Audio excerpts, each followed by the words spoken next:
Welcome to Big Hoss's Tailgate.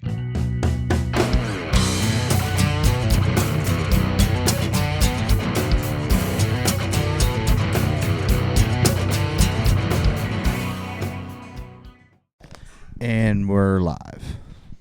So what's up? I'm with special guest Amanda Averell. Hello, hello. I say every guest is special. Well, They're I'm not. the most special. Yeah. They're not as special as I am. Yeah. I mean, Seth Queen was on. He's pretty special, but... No, No? he's not. He's not very special? No, he's not special. I don't know. We and him talked movies for like 2 hours. I mean... Did you talk one specific movie for that entire 2 hour? No, we length? talked about different ones. See, then that's the problem. If he couldn't hold a conversation for 2 hours about one film, and that film only be like an hour and a half long, he's not that special. It depends, because it's like... We were talking about Megalopolis. Did you see Megalopolis? I have not seen it. I've talked about that film with people, and I know I've not had a chance to see it. I don't know which streaming platform it's on currently, nor have I honestly had time to stream very much. It's one of those movies where you had to see it in theaters, or now you got to wait until someone finds it and be like, okay, I have faith in this movie. We're gonna put it on streaming. Yeah, exactly. I need to. Just find. Does Pirate Bay still exist? Let's. I'm sure it's out there in the pirating universe. Oh yeah, let's pirate it. Pirate it. Let's not torrent the whole thing, because I don't want to know what other stuff will come with that. But let's. So was you Pirate Bay, or was you? Because I know LimeWire used to do movies, but that was sketchy. So I never really illegally downloaded movies, but I definitely gave my Mac probably some disease, which is weird. You're allowed to stream them, but you're not allowed to download them. As soon as you download, you're crossing felonies. But if someone puts it on a website, you're like, you know what, I can watch this. It's fine. Yeah, you could upload, but you can't download. It's a one-way street. I remember we watched it. Me and my buddy watched Hitman on WatchMovies.net in high school. Oh wow, the crappy Hitman movie. Yeah. Yeah. Oh, dude, I am slightly older than you, so I kind of came up and was in high school when LimeWire was the thing to I remember that. Download your CDs and stuff like that. That was high school and college for me. So that I didn't really pirate that much, but one thing I wanted to do that I didn't end up doing was taking my giant book of CDs, because I was one of those people who had a book of over 100 plus CDs, and then I had it in my car. I wanted to put all of that into my iTunes library to then put on my iPod at some point, and then I just never got around to it because it would take so much time to get that on there.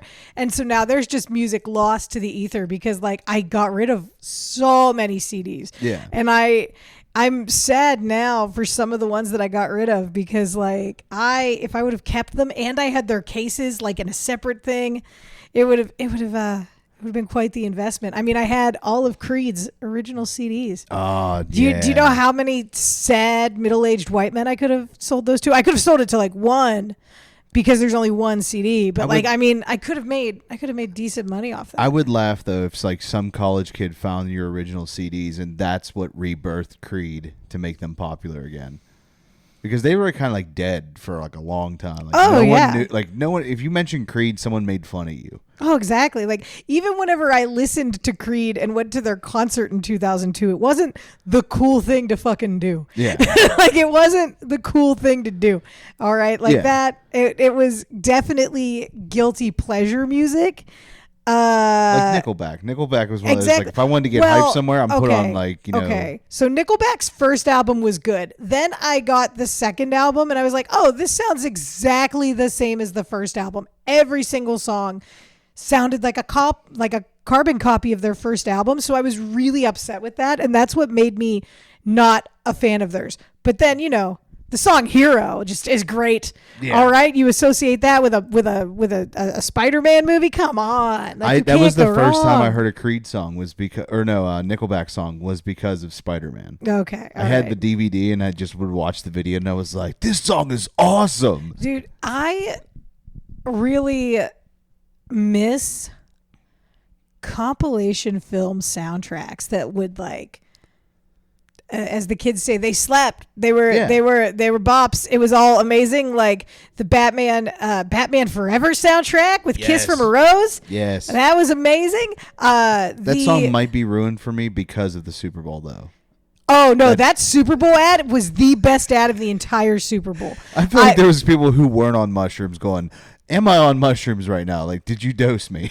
I'm slightly biased as I am a huge Taco Bell fan, and I love irreverent, silly marketing. Mm-hmm. Like I studied marketing and advertising in college, and I love it, and I love whenever it works really well. That is also why I'm hypercritical of things when they don't work well. And like I was just like, this is weird, but it's weird in the best way that fits that brand so perfectly, because like Taco Bell is the fast food that's like, it's a fast food of stoners. It's a fast food for weirdos. Yeah. That's what it's for. And like they've never denied that they are like, they're not just like your typical chain, right? Like they're not your average whatever. Yeah. Like, do they have control over the Twitter sphere the way that Wendy does? And to be fair, the way that Dunkin' Donuts does, because Dunkin' Donuts does have some really good. They've got a lot better IG stuff, whereas Wendy's has like that verbal thing down for their X account or whatever. I don't know who they got to like do that. I'm sure there's like some famous stand-up somewhere that gets paid. No, it's got to be like an intern. I wonder if it was an intern who really wanted fired from their job, but it backfired in the worst way. It's like Ted, like when he was like going in and just shitting on the boss. Exactly. Like when he's like, I fucked your wife. And it'd be like, yeah, I'm just going to keep doing that. That's exactly what it seems like to me. But like I'm a huge fan of that kind of marketing style, because I think that it's important that like marketing fits a brand, or fits not even necessarily a brand, but fits whatever you're trying to sell well. Like it has to work that way. And that's like one reason like I'm not really on TikTok, because like everything is an ad on TikTok. Everyone is trying to sell you something. Even creators who they'll produce one thing of like original content, and then the next thing is a sponsored post, and it's like I don't need any of this. I remember early YouTube, like they didn't really try to sell anything. It was just like, here's a skit about Sunny Delight. Yeah, I enjoyed early YouTube and the irreverence of early YouTube and everything like that. And currently I have a couple guilty pleasures on YouTube. One is a bunch of Disney YouTube creators, just because that's where I fall under everything. I do like that, and I like, like... I feel like your favorite movie was Lilo and Stitch. No, but... It's funny. One of my friend's favorite movies is definitely Lilo and Stitch, and and every time I see a Stitch meme, I have to send it to him immediately. Shout out to Hunter Roberts, one of the funniest comedians I know.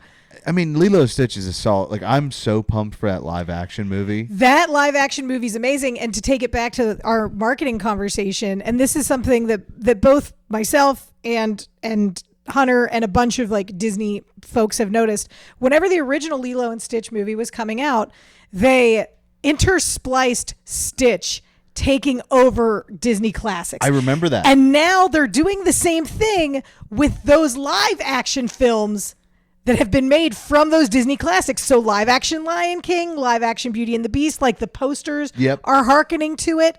And it is great. Now, the one thing that they need to do, that Disney needs to do in order for this campaign to fully work, in my mind, is whenever Lilo and Stitch was originally released, Stitch took over the Magic Kingdom and toilet papered Cinderella Castle. He did. He toilet papered Cinderella Castle, and this is the thing. It was up for like a day. It was not up very long, but like the photos of it are great. It has like things that look like spray paint that just say like Stitch was here.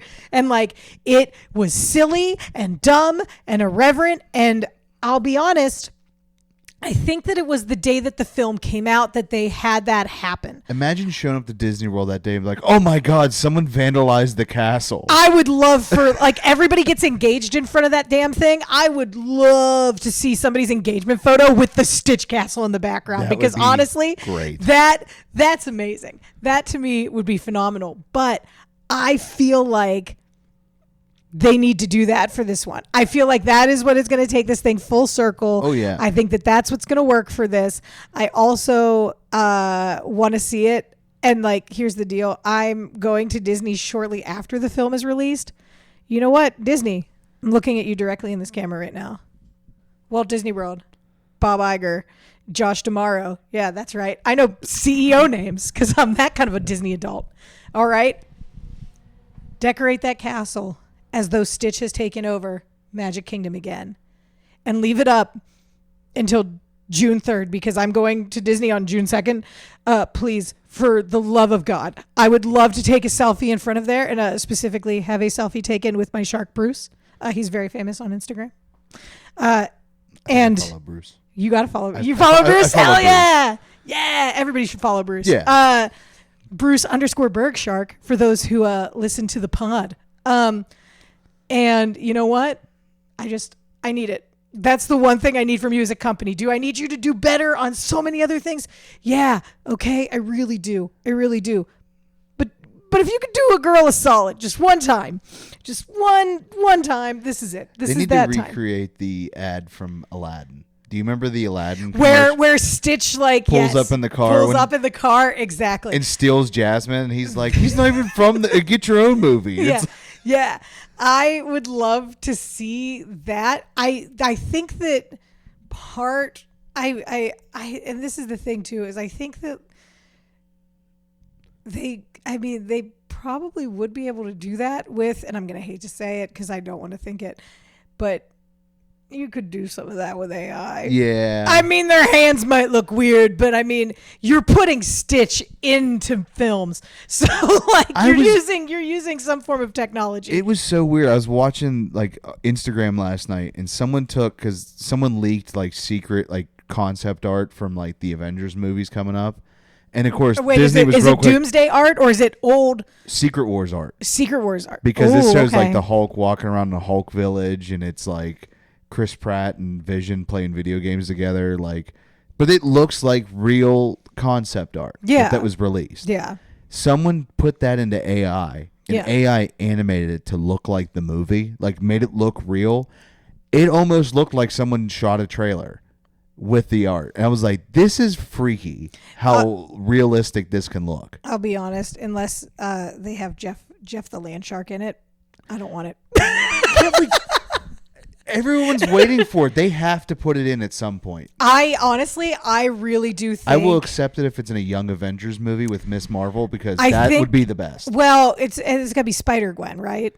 I don't know. Like in that kind of thing, because that one you have the daughter from Ant-Man. Yeah. Hawkeye. Yeah. And then the kid from Agatha. Yeah. So I imagine him. I just wonder though if they, because it's part of like the Deadpool Gwen Stacy thing. Like I honestly was waiting for it in Deadpool, like as excited as I was to see the things in Deadpool that I wanted to see. Yeah.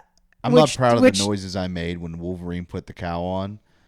Because I was like in the theater, like yes, like I mean, there's a lot of exclamatory moments for me in that film. I thought it was beautifully done. And we're not even going to talk about the legal stuff going on with Ryan Reynolds and Blake Lively and the possibility of that with that film being evidence, like bonkers insane. But you know what? That's what comics do. That's what funny people do. We'll put undercutting shit in there sometimes in our material. They try to say like Nice Pool was a roast on that guy. I was like, not really. I was like, I felt like it was just Ryan Reynolds making fun of his romantic leads that he did, like the proposal and. I feel like it was him also. No, I think it was him speaking more to like the. Male feminists, not the male feminist / kind of incel because they're not really incels necessarily. I don't know. Some of them are, some of them aren't. But like a dig on that community of like, well, I'm the nice guy. Yeah. That kind of a thing. But that is supposedly what the other person in that lawsuit is claimed to be a nice guy. So that I get it. The one line I think that might damn him for that is the line where he's like, she just had a baby and you can't even notice. And like, I don't think you're allowed to make comments about that. Oh, it's okay. I'm a male feminist. I love that. I think that see, but that's the thing. That shit happens all the time. That like, because it comes off almost as like an underhanded compliment. Because this is the thing. All right, we both live in the stand-up comedy realm, and this is what you'll say whenever somebody asks you. It's like, oh yeah, have you worked with this person, or have you worked? What do you know about this person? Be like, oh, they're super nice. Just give that look at that means they ain't funny. If you hear somebody go, oh my god, they're so nice, they're not funny. Yep.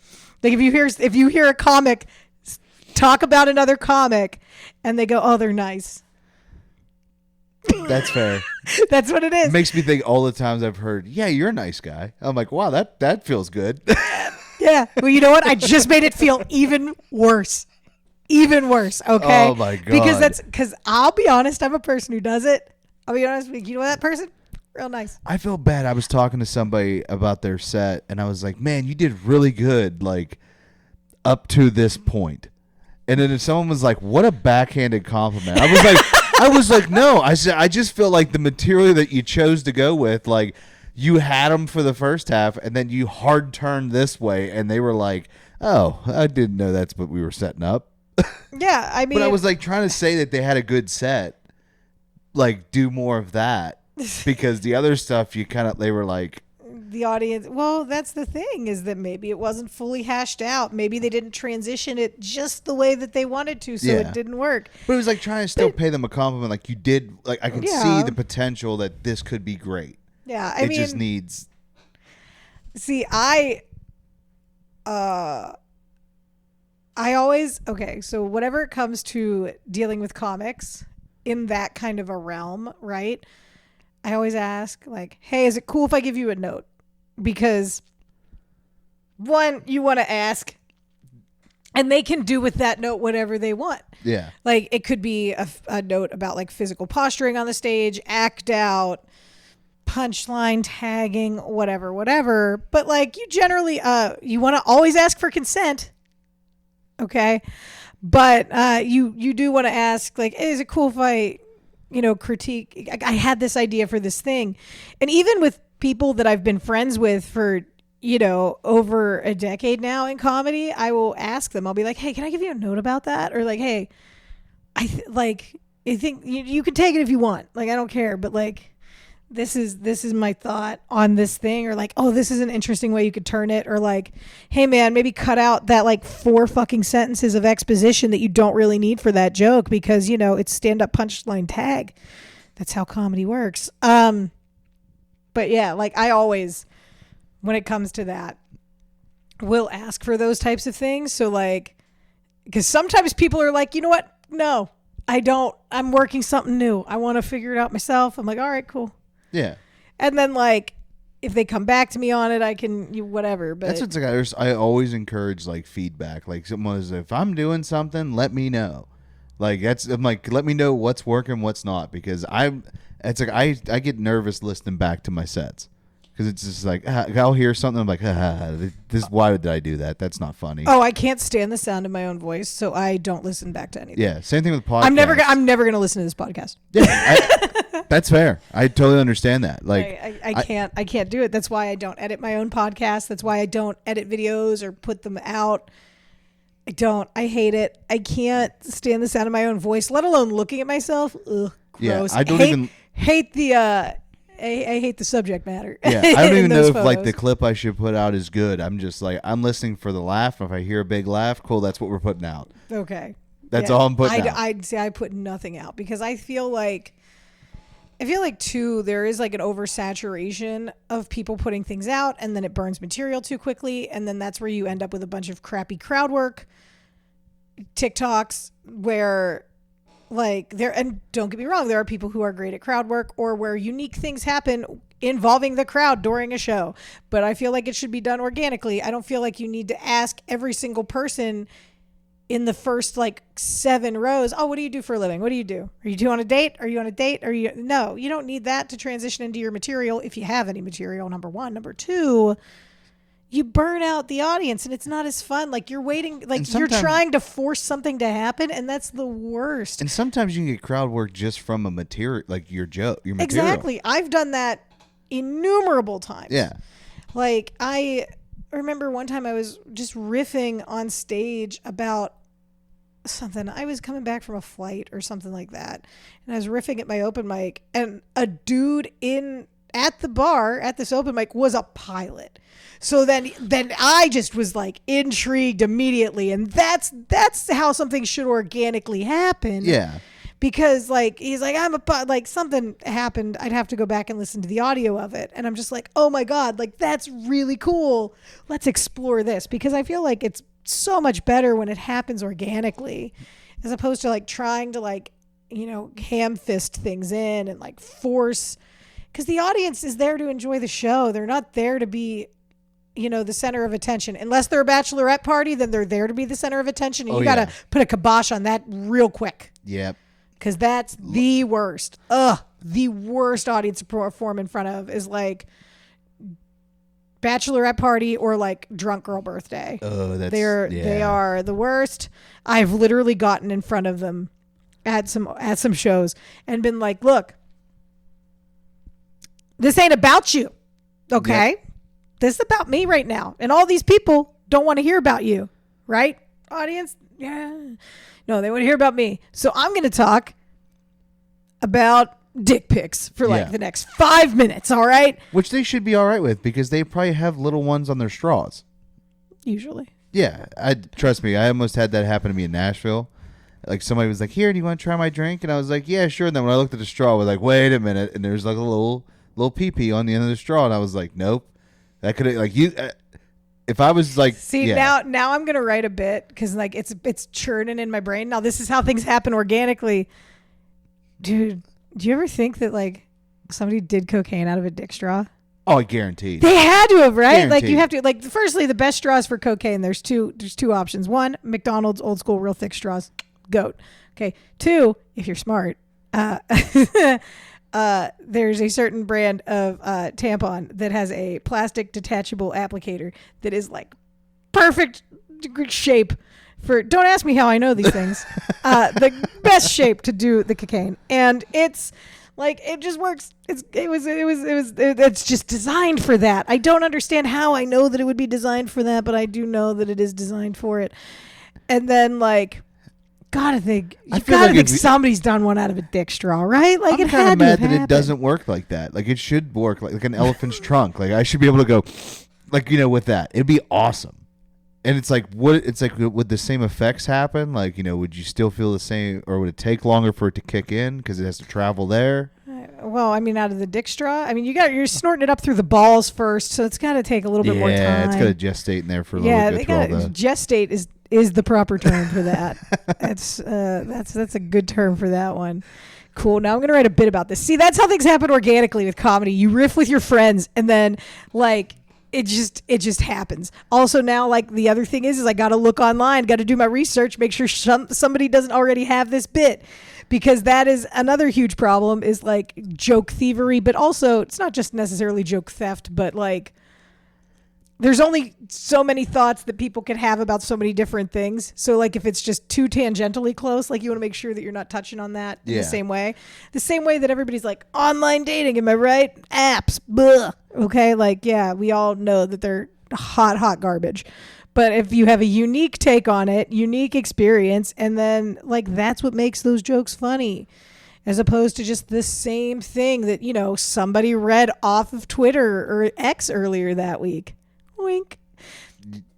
Sometimes I would just go and look at current events and see if I can find something I can riff off of. Like, anytime it's like major current events, like wars or something, I'm like, I have no take on this because I'm not involved. Like, I don't have a feeling one way or the other. I'm just like, sad that you people are dying. I just Yeah. don't know. I don't know what, like, because I don't know how to solve that. We all can't be. We're humans. We're fallible. We are also not all knowing. So we're not going to have a strong, solid opinion on every little thing. Yeah. Right. Like there's definitely stuff that I am not educated enough to speak upon.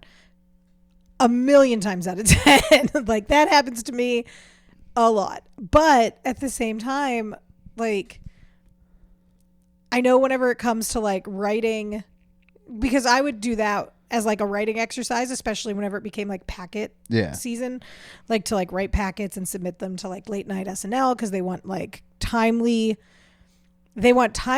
topical news jokes to see if you can do the joke. And that is the best way to get a one-liner written. Mm-hmm. Like you read a little bit of the story, you look at the headline, and then you pick the little things that you can do that aren't punching down on a victim, that aren't X, Y, and Z, and you can do it. Currently, though, I think I've seen the best Onion news article headline ever, which is something along the lines of like, the Onion doesn't know what to print anymore because everything is like too real. Yeah, it's too trash out there. I do not remember the actual title of it now that I'm thinking about it, but it was essentially like, yeah, the world is the Onion, and it's, yeah, satire is pretty much dead because it's like, I don't know if this is a joke or if this is real because it could go either way. Yeah, it's an odd dystopia led by a bunch of weird AI bots that draw hands funny. We are so close to Mad Max. I'm pumped if it happens. I don't know, man. That's a lot of sand. I just want to be one of those guys that just stands up there and grunts the whole time, just meh, meh, and like it's doing weird stuff like that. I think that's the most masculine thing I've ever heard come out of your mouth. And I would just wear a mask all the time, so that way you could just look cool with a mask. You can't now if you walk in with a metal mask, like people are gonna look at you weird. You do it in Mad Max world, you're just one of the guys. Like, oh yeah, it's Tom. I don't know. How do you know that that's... Here's the thing, though, man. I played the video game, okay? Here's the thing. Fashion trends come in and out. Ooh, I have to go check the camera. Yeah. Oh, my God. It's fucking seagulls. It is. It is. The timer's the best timer in the world. I played that and nobody knew who it was, and it made me sad. So anyway, I'm going to check the camera. I'll be right back. And we're back. That's why I do that to start off every pod. Like every break I do, it goes, and we're back. You should play Seagulls again. Yeah. That song. That is a core memory of a lot. The For reason me, why I use love that song is it's so goddamn silly. Yeah. I love it. And the sequel so songs much. are great too. That My Stick. Yeah, my stick is fine. When he had little baby Yoda, he goes, when I was a baby and I had a stick. Yeah. Yeah, it's fine. It's not as good as Seagulls, though. Yeah. Like, Seagulls is the OG. I showed it to my parents. Now, my parents, there's a 50-year age gap between me and my parents. Damn. Like, my mom was 41, my dad was 49. Damn. Not hard to figure out that I was the oops baby. Like, I was not planned whatsoever. We can tell you're the oops baby. Right. There's a 13-year age gap between me and my other brother. 22 between the oldest. Oh. Yeah. So like, are you sure that like your oldest brother didn't just knock somebody up and they adopted you? Because there's a lot of that goes around. I would in certain families. Yeah. Trust me. My family would be no. Enough people have testified that yes, your mother was pregnant with you at 40. That sounds like hell. Yeah. That sounds like I as somebody who is barren but of the gender that can bear children naturally, sounds fucking terrible. 0 out of 10 probably would not recommend. I bet that's your mom. Yeah. She's like, no. Yeah, Although to know that your dad still fucks, good to know. I blame the Irish genes on that. I feel like my mom was German, my dad was Irish. That was the only reason why this worked out. Why I'm still somewhat normal and not have a disability. Well, no, that's why you can handle bombing at comedy so much, isn't it? Yeah, pretty much. Damn, he's such a nice guy. he's such a nice guy. Oh, Big Hoss, super nice. Yeah. You know what? You could leave your drink with him. He's okay. Literally, you could, because everybody's like, you're not gonna roofie my drink. I'm like, I don't even know where you would get them at. Like, Yeah, I don't even know where you. By the way, I laughed so hard at your Facebook post the other day. Which one? It was the one where it's like, "Hey, comics, please don't shit Oh, we eat." okay. So I shared that from a comedian and club owner, and Yeah. like, So I he think was it's probably I think saying it's that. hilarious.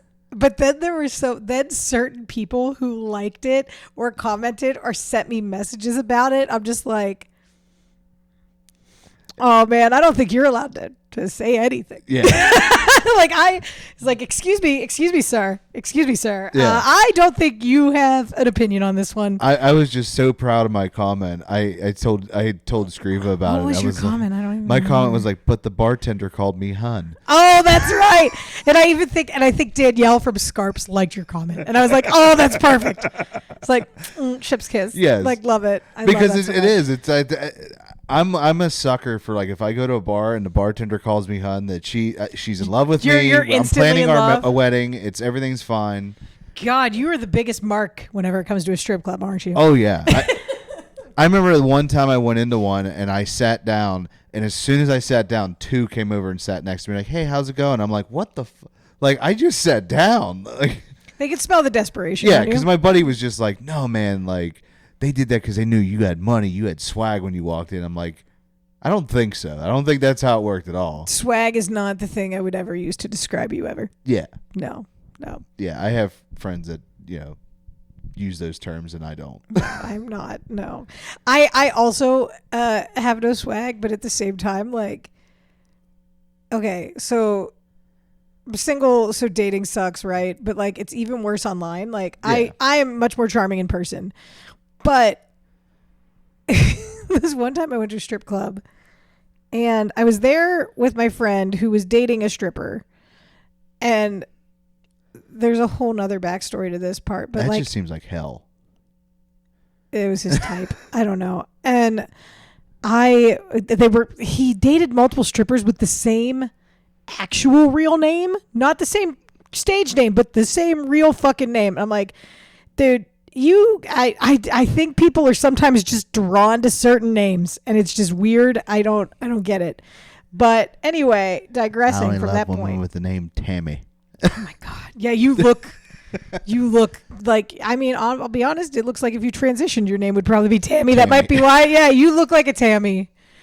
You definitely look like a Tammy. Yeah, not a Tammy Lynn. That's what if I had hair. No, I think you would pick a fancier middle name. I think you would be like Tammy Cordelia. Oh yeah, Tammy Renee or something like that. Oh, Tammy Renee with the sounds little like accent over that E. Oh yeah. Okay. The little squiggly line. That's about it. I don't know if that's where. No, it goes. that is a different. No, I was talking an accent the little as like dash, in French, yeah. as opposed to like an enye, which is over the N in Spanish, which is what you squiggled. But the It's got both. That's how exotic it is. Hey, if we could just make shit up, I'm just making shit up at this point. I mean, that's all life is anymore. It's just a terrible improv game that won't end. Yeah, I feel like society is just broken now, and it's like anything goes. We've been at this broken point. for a long time. Like it can be good broken, it can be bad broken, and I feel like it's just broken to the point where it's like I don't know what to make of this. I don't know what anybody should make of the way society Like, okay, operates right now. let's have an honest conversation on the pod about this. You could tell me if this is too far or not. Go But- ahead. Tell so, me. like, for me, the pronoun game blows my mind. And not because I'm like, I don't care about how people feel. That's not what it is. To me, you're just you're making me break the English language that I was taught since I was in 5th grade. So I respectfully disagree.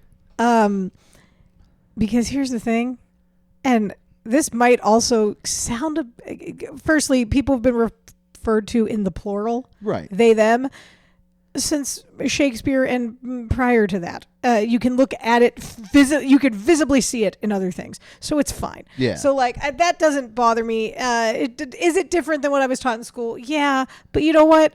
I was taught a lot of shit in school. Okay, That's true. That isn't I was always told great. I was told that Lee Harvey Oswald killed JFK, but No, it was a different guy. well, it's like okay, like here's my like I encountered it for the first time. Okay. Really in society, because I grew up in Washington County. You don't run into that very often. Yeah, you don't run into many she theys. Yeah, right? there's not a lot of Getcha. rainbow-haired people in Washington County. Okay, There is more now. Rude as somebody who used to have their hair rainbow colored all the time. I'm just saying, rude. it's all people that look like me.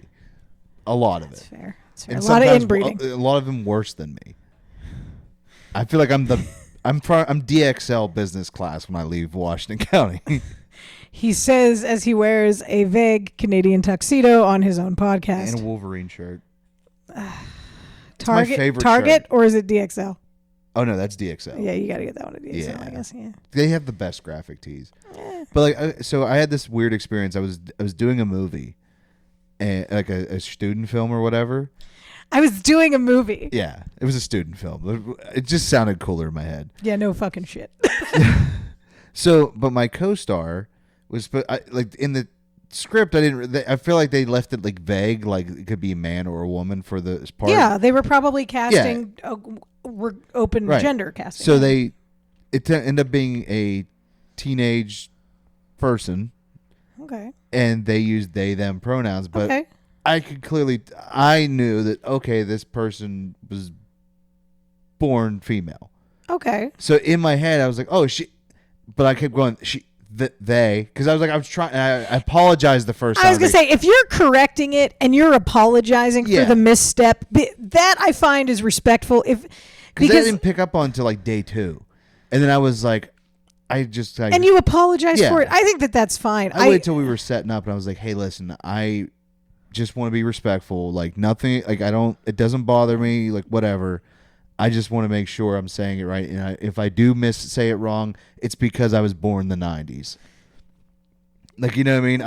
That's like the grandparents thing of like, we didn't have anybody who identified different when I was young. That's what it sounds like. That's bullshit. But it's like I'm also like, but the fact that you like owned it and apologized for the mistake, and we were like, I'm sorry, I'm trying to correct it, I'm getting better. And this is the other thing too, is that I think that, I mean, I have friends who were, identified as one gender when I originally met them, and now they identify as a different gender or as non-binary or, a gender, whatever. Yeah. Like all across the spectrum. And I try my darndest. Okay. I try my darndest to get that. Yeah. And it's all that I think anybody can do is just try their best to be respectful of people. Right. It's the same as whenever like a comic changes their name and their stage name, right? Like you want to get it right every time. Yeah. So like that's what you try to do. You make sure it's right on the poster. You make sure it's right when you bring them up. It's the same thing. Yeah. All right. If I never would, because there's only one person in the entire world who calls me this. But if I wanted to start going as Mandy as opposed to Amanda, I feel like people would be able to adapt to that very quickly, right? And they would respect the fact that I preferred to be called Mandy as opposed to Amanda, which do not respect me if that's my choice. I feel like... Because that does not fit me at all. Like people can adjust like a 5-degree turn. It's when you're doing that 180 where everybody's like... I disagree. Give me a minute. Like it's going to take me a while to adjust to this. And I'll be honest, like this might sound like a cop-out, but like... If I do not know how someone identifies, like if I clearly do not know how someone identifies, I use the plurals for everything. I'm like, oh, they. Or dude. I always say dude. Dude is a non-gendered term for me. Same with girl, like with the GURL or boy, BOI, the way that I'll Same like. Same thing with them. guys for me. I just say guy. Like, what's up, guys? I usually say dude. Yeah. It's like, what's up, dude? Even if I see a mixed group of people, like, what's up, guys? Like I'm just and that's even how things are pluralized in some languages. If there's a group of men and women, a lot of times they'll use the masculine version of the pluralization as opposed to the feminine. Like I think that that's just kind of common and kind of that pluralization thing is the thing. But I try to use they them in most cases. Yins is one that I use a lot. Foolish mortals That's a Disney one. I love that. That's a good I love one. that one. That's a good one. I rock with that. Then whenever I would host my podcast, whenever I would host my Stack Life podcast, I had 2 intros. I have a not safe for work one and a safe for work one. The not safe for work is friends, foes, all my snack hoes. Right. And then the other one, the one that is safe for work, is friends, fakes, and all my snack cakes. Because that's what it is, right? And anytime I address children, like in a a different setting, I'm just like, oh hey friend. Oh, you don't hit him with that hello fellow children. From, no, because I don't want Steve Buscemi one where he's carrying the skateboard. Hello fellow kids. No, I can't do that because I do interact with children, my nieces of a young age. I am out in the public. I've taught improv to kids. So it's like, oh, hey, friend. So that way I approach them in a general pleasantry kind of way, as opposed to especially if it's like a room full of kids and it's like, we need to calm down. It's like, oh, hey, friends. I just walk Let's all have a seat right over here. Hello, little people. Like I'm commanding an army. That's what it feels like. You do not look like you could command anything. I want to walk in like a Moses from the 10 Commandments, and be like, I'm the leader of the people. I don't know. It'd be fun just to be like. Let me open my Carhartt and bring out these 2 giant slabs of concrete I got from Home Depot. Yeah. I did chisel some things on them for you. My favorite. I think the best parody of 10 Commandments has to be History of the World. Oh yeah. When he just comes and goes, I got the 15, and drops it, goes, shit, 10 commandments. No, Mel Brooks is, whenever people ask me who's my favorite comedian, I'm like, I never pick a stand-up. Mel Brooks. Hands down, Mel Brooks. I love, there's a lot of stand-ups that I love and that are way up there, especially people who've collaborated with Mel Brooks. Look at Richard Pryor and there's innumerable people. Let's say Carl Reiner. Carl Reiner. Oh my God. The 1,000-Year-Old Man. That stuff is phenomenal.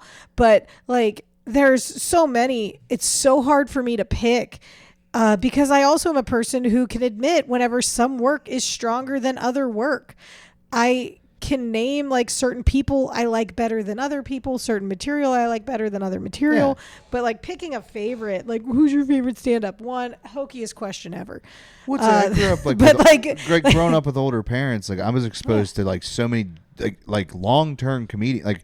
Jonathan Winters is one of my favorites. Yeah, and that's not stand-up. Yeah, that's just a guy that's you can get. It's mostly improv. Dude, I had the Stephen Lynch Live at the El Rey DVD and CD. I remember. Oh yeah, there's definitely some stuff that is not politically correct.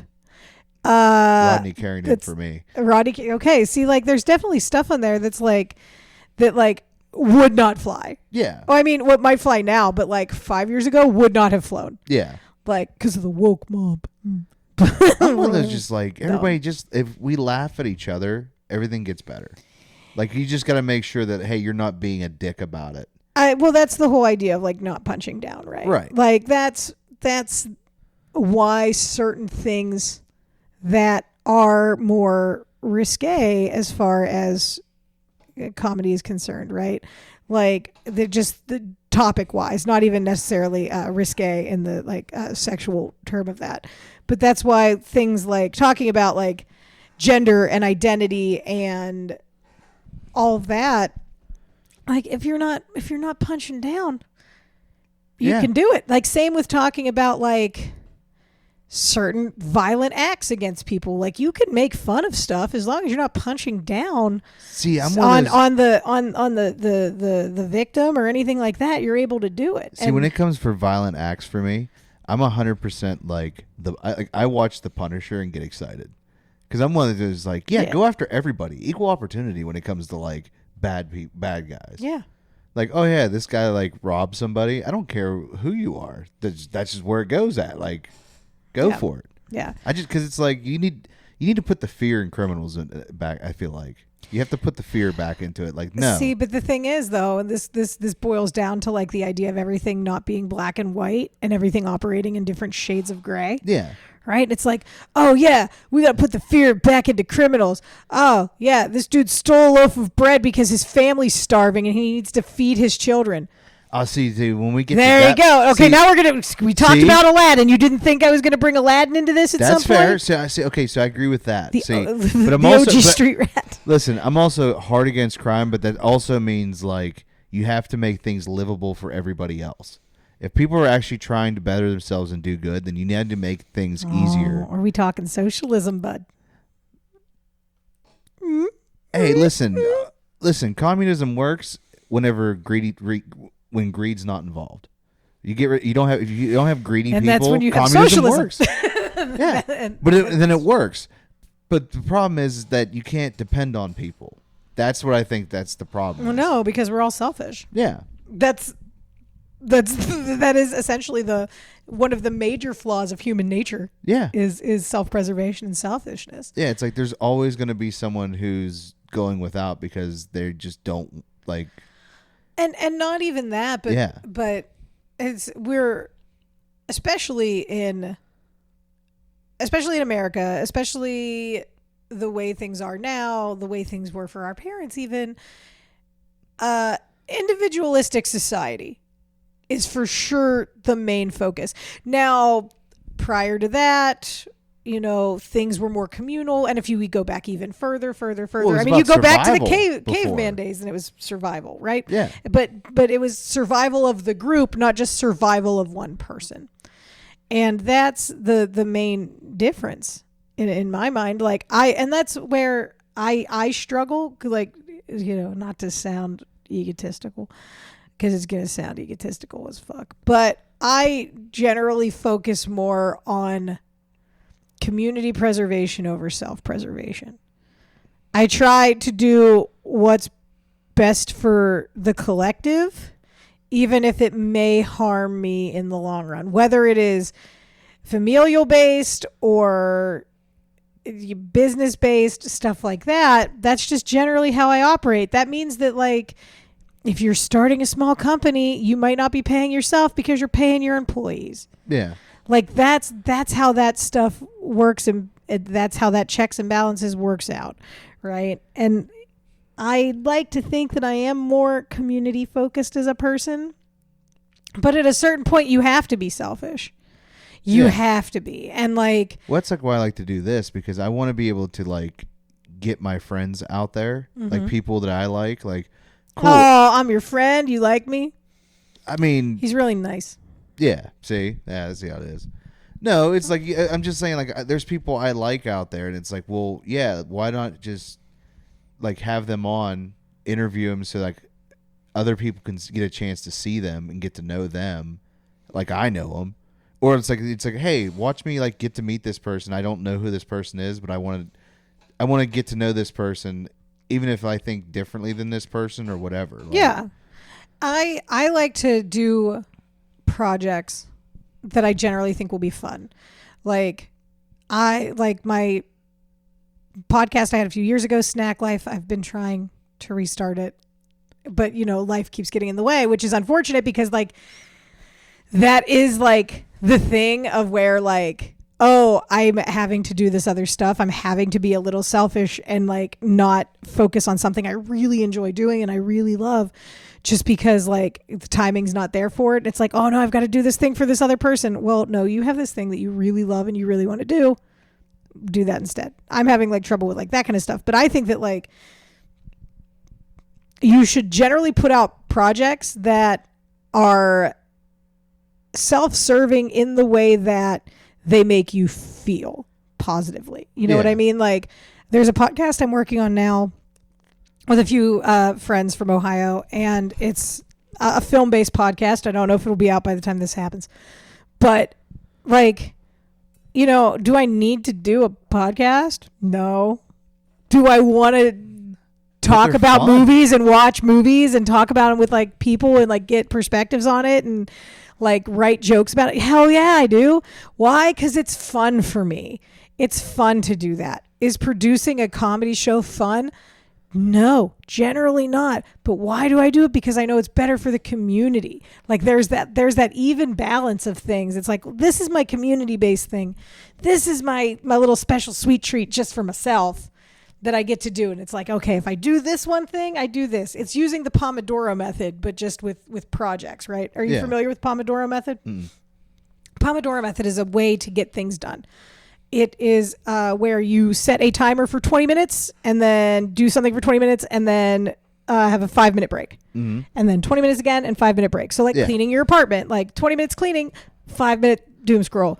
20 minutes cleaning, 5 minutes of watching a YouTube video, like 20 minutes cleaning and then whatever. And then like you can do like a longer stretch one. Yeah, the problem is I picked like 20-minute YouTube videos and then it's like 5 minutes of cleaning. Well, then you're just the problem. Yeah, I know this. But the Pomodoro method is like a way of kind of doing it, and that is a way of like, you know, doing things for the community, but also making sure you're doing your self-care and taking care of yourself and your projects.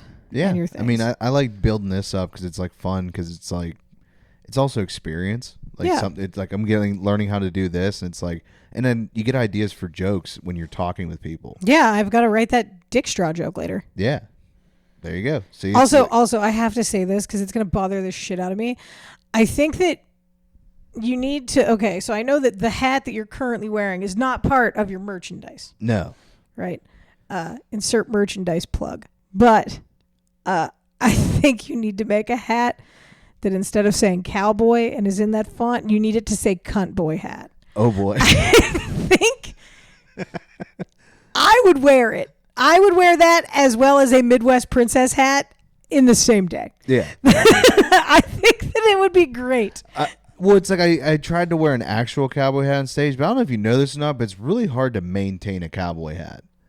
Like to make sure it's good every time, because like if it's off a little bit, you look at it weird. Like me, Why do you think people have stopped wearing pirate hats? I feel like it was right, like that leather, that the craftsmanship. Yeah. Why would I waste that at Scarpace's on a Wednesday? Yeah, like I gotta reform that every time because it wants to just lay flat again. Exactly. And I'm like, no. Yeah, but it's fun to use like during concerts and stuff because it's like you're getting the sun off you. You know, I get to be drunk in front of a bunch of people and I get to act like an idiot. A lot of people do that for stand-up too. I can't do that on stage. I because I don't trust myself. I'm going to say something really bad when I'm drinking. Whenever I first started over a decade ago, I needed a little bit to get me on stage, but as soon as I hit the stage, I would like sober up, right? Yeah. And then there were certain shows that, like, because there are shows that are created with like the idea of being like drunk high sober kind of shows. Like those are shows that I would be fine because I know my limits and things like that. But then there's the ones that get you are the shows where you accidentally drink too much. Or do a little too much of something before you get on stage and you're like, shit, this is not good. Yeah.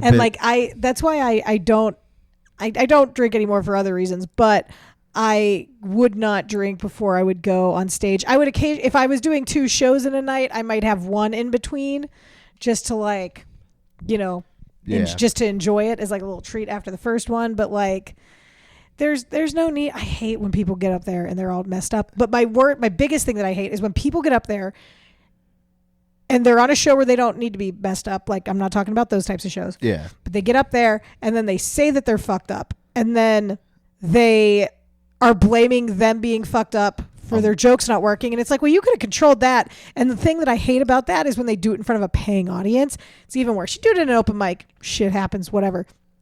It really, really jagged me off recently when I saw somebody go up there and go, oh, yeah, I shouldn't have been doing this in the bathroom before I got up here. And it's like, no, you just bombed for 3 minutes and ranted and sounded like a crazy person. Now you're blaming the fact that you did drugs before getting on stage. And it's like, well, if you need drugs to get on stage, maybe you shouldn't be getting on stage. Maybe you should focus on why you're needing such a heavy amount of drugs to get on stage. 2, that's just disrespectful to the people who paid, you know, $10 to $25, $30 to see you perform. Yep. Like, they didn't pay to see you be fucked up. They paid to laugh and enjoy some people comedy. could just stay home to go do that. Exactly. So give me 1 second. I got to check the camera. We'll be right back. All right. And we're back. And we're back. Yeah, see? It's a great I can line it perfectly up with the audio from the camera and here, so it's like it makes editing so much better. Is this where your ad breaks go in, like your ad reads? No, I don't put any your ads. merch. I have no ads. It's just me ads? just going in. How are you not making money off this podcast? All this sweet gold I'm giving you right now. I don't have no idea. I'm doing this. That's why I was never. Hey man, never do up, it for free. Never do shit for free. Ugh. Yeah, I don't know how to make money off this yet. I'm trying to monetize it with ads. That's why I started putting YouTube on. But it's like I need a place for like where am I going to put an ad? Like who's going to pay me for an ad? You just reach out for sponsorships, dude. To like companies you like and get free stuff. That's fair. I've had people send me like snack things before. Whoa. And like so like I could try and like promote it and stuff, but like that's why I really want to get back into my snack podcast, because like not because of like monetary things, but like there's so many different like snack box type stuff out there now, and like food, not like food delivery services, but like you know what I mean, like meal delivery services are what they are. You're sending a lean cuisine to my door 9 times out of 10, but the different like boxes of like snacks from other countries, like that's really cool to me. Oh, okay. So it's like I would definitely reach out and be like, oh hey guys, hey Sakuro box or whatever, like yeah. The first I was on a flight one time and they gave me one of those waffle things. Biscoff cookies? Yeah, it's like a waffle and there's like caramel in between or something. Oh no, that's a Stroop waffle. Yeah, and they're like, oh yeah, this is like a dessert from another country, and I was like, German. oh okay, and I was like, this is weirdly good. Yeah. Like it shouldn't be good. So do you want to know what you actually do with a Stroop waffle? What's like that? the full size Stroop waffles are round, and you have your coffee and you place it on top of your coffee, so the steam from the coffee melts the caramel. Oh. I thought like maybe just wrap it in ice cream or something like that. You could. I mean, you could use. I'm having fat kid ideas with when you give me food, I get fat kid ideas. Yeah, man. I am a fat kid at heart. I love food. That's why I did a whole podcast about it. Yeah. Like I love it. Food is like one of my favorite things. I love talking about it. I love learning about people's likes and dislikes and like spitballing ideas about like what to make or what to combine together, and talking to people from different, you know, backgrounds, different countries, to know what they ate as like a kid. Like I had Learn More on an episode of the podcast. It was great to like learn about snacks that he had as a kid, and then we talked about one of those things, and then it became a bit. And like to see that like that's that idea generation thing, man. Yeah. And I talked to my friend Krish about different foods he had whenever he was a kid in India, because I think he was there until he was like 7. Like because I grew up like with the country poor meals, which is like we're having meatloaf or a beef wrap or something like that. Yeah. Or like, you know, here's spaghetti. Oh God, this is like it was like there's no seasoning. Because like my parents were like simple, like so my family. I'm gonna say okay. So my family is salt averse. My grandma does not salt things, and my mom does not salt things. And it like my sister and I have to take turns walking past like the gravy at the holidays to salt it. Yeah. Because otherwise it is like paste. It is not good. Yeah, you're just like this is just a texture. Yeah, exactly. So like, and then whenever I like take home gravy or something from like leftovers, like I will go home and dump like a bunch of like herbs de Provence in it, extra rosemary, sea salt, pepper, just everything, just to try and dress it up so it tastes like something.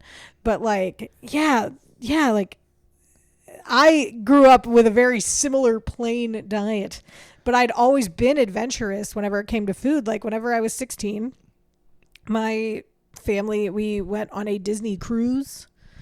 And like you can pick whatever you want to eat. So at 16, I was trying escargot. Why? Because when the hell else am I going to get a chance to try escargot? Yeah, and you sound like bougie when you eat it. Like, well, I'm bougie all the time. Like, I'm eating. If you couldn't tell by my Epcot shirt, I'm bougie all the time. But like that's the thing, and that's like a life philosophy that I have. It sounds so dumb, but you have to do everything like it's the only time you're going to get a chance to do it. Yeah. Like.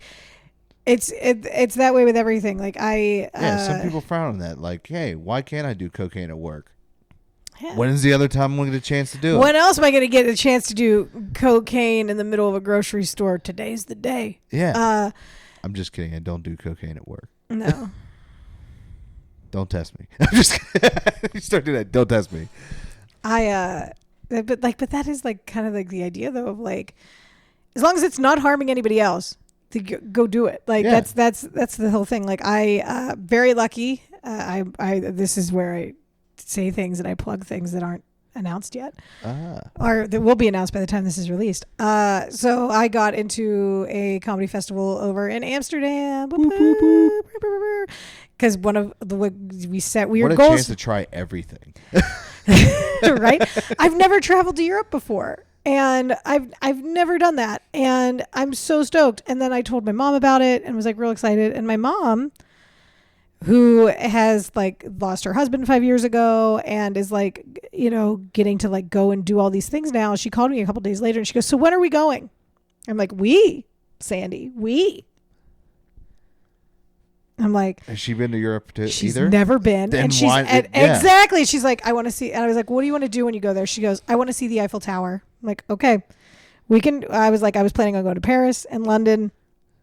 Slightly north of London, there is not slightly north. It's about 3 hours north of London, closer to Manchester. There's an amusement park. Is it just like super like? Is everything like really close to each other? So you could actually be like, oh yeah, let's just hop over. So there's like trains. They have all the speed trains. So like it's easy. Like Amsterdam is an hour away from Brussels by train. So I'm definitely going to Brussels. I'm trying to, and currently because of when this is being recorded and when my travel is, I'm currently looking to book shows out in Brussels and maybe something additionally in Amsterdam, in Paris, London, and maybe Manchester. I'm toying with it.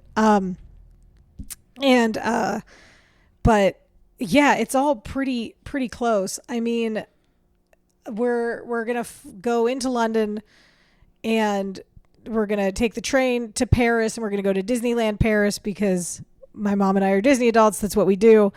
And we're very excited to get the opportunity to do that. And we're going to do that trip that day. Like we're never going to get to go back there again. Why? Because we don't know if we will. And that's how like you should live and do those things. Like I think London to Paris is like 5-hour train. And I think with Amsterdam between, it's like 3 one way and like 2 from one of the other ones. I don't remember quite off the top of my head as I am doing all of my research right now because I've never been there and I'm just like, I can't just wing it like I usually do when it comes to travel to new places. Like there's certain things that I'll look up and like certain foods that I want to try, but just wing it. Yeah, I can pretty much when wing it. When you're in Europe, it's like I don't have that safety that I can just go home. And when it would be any other country, like even I would never try to wing it in Mexico. That's I mean, take me to the luchadors is what I would say, and that's what I want to go see. Like, take me to the luchadors. Like that's walk it. Around going nacho. Like I just want to see some actual lucha libre in Mexico. Like that's what I want to see. That's it. Like temples, all that stuff. Dude, I've been a wrestling fan for decades, and I wanted to. Have you ever seen Ready to Rumble? Yes, I've seen Ready to Rumble. Yeah. I was like, oh my God, wrestling is cool, kind of cool now. Like from watching that movie. David Arquette. Sting. You had Diamond Dallas Page in there. Which I met him, he tried to sell me yoga because he was just like, fat kid, I got this one.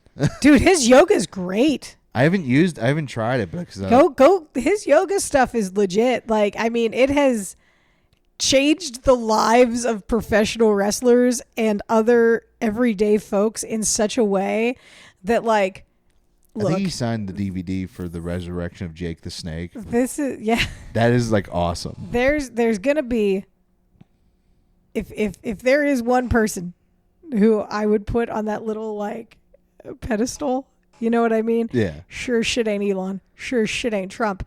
Give me Diamond Dallas Page though, and I'll be like, you know what?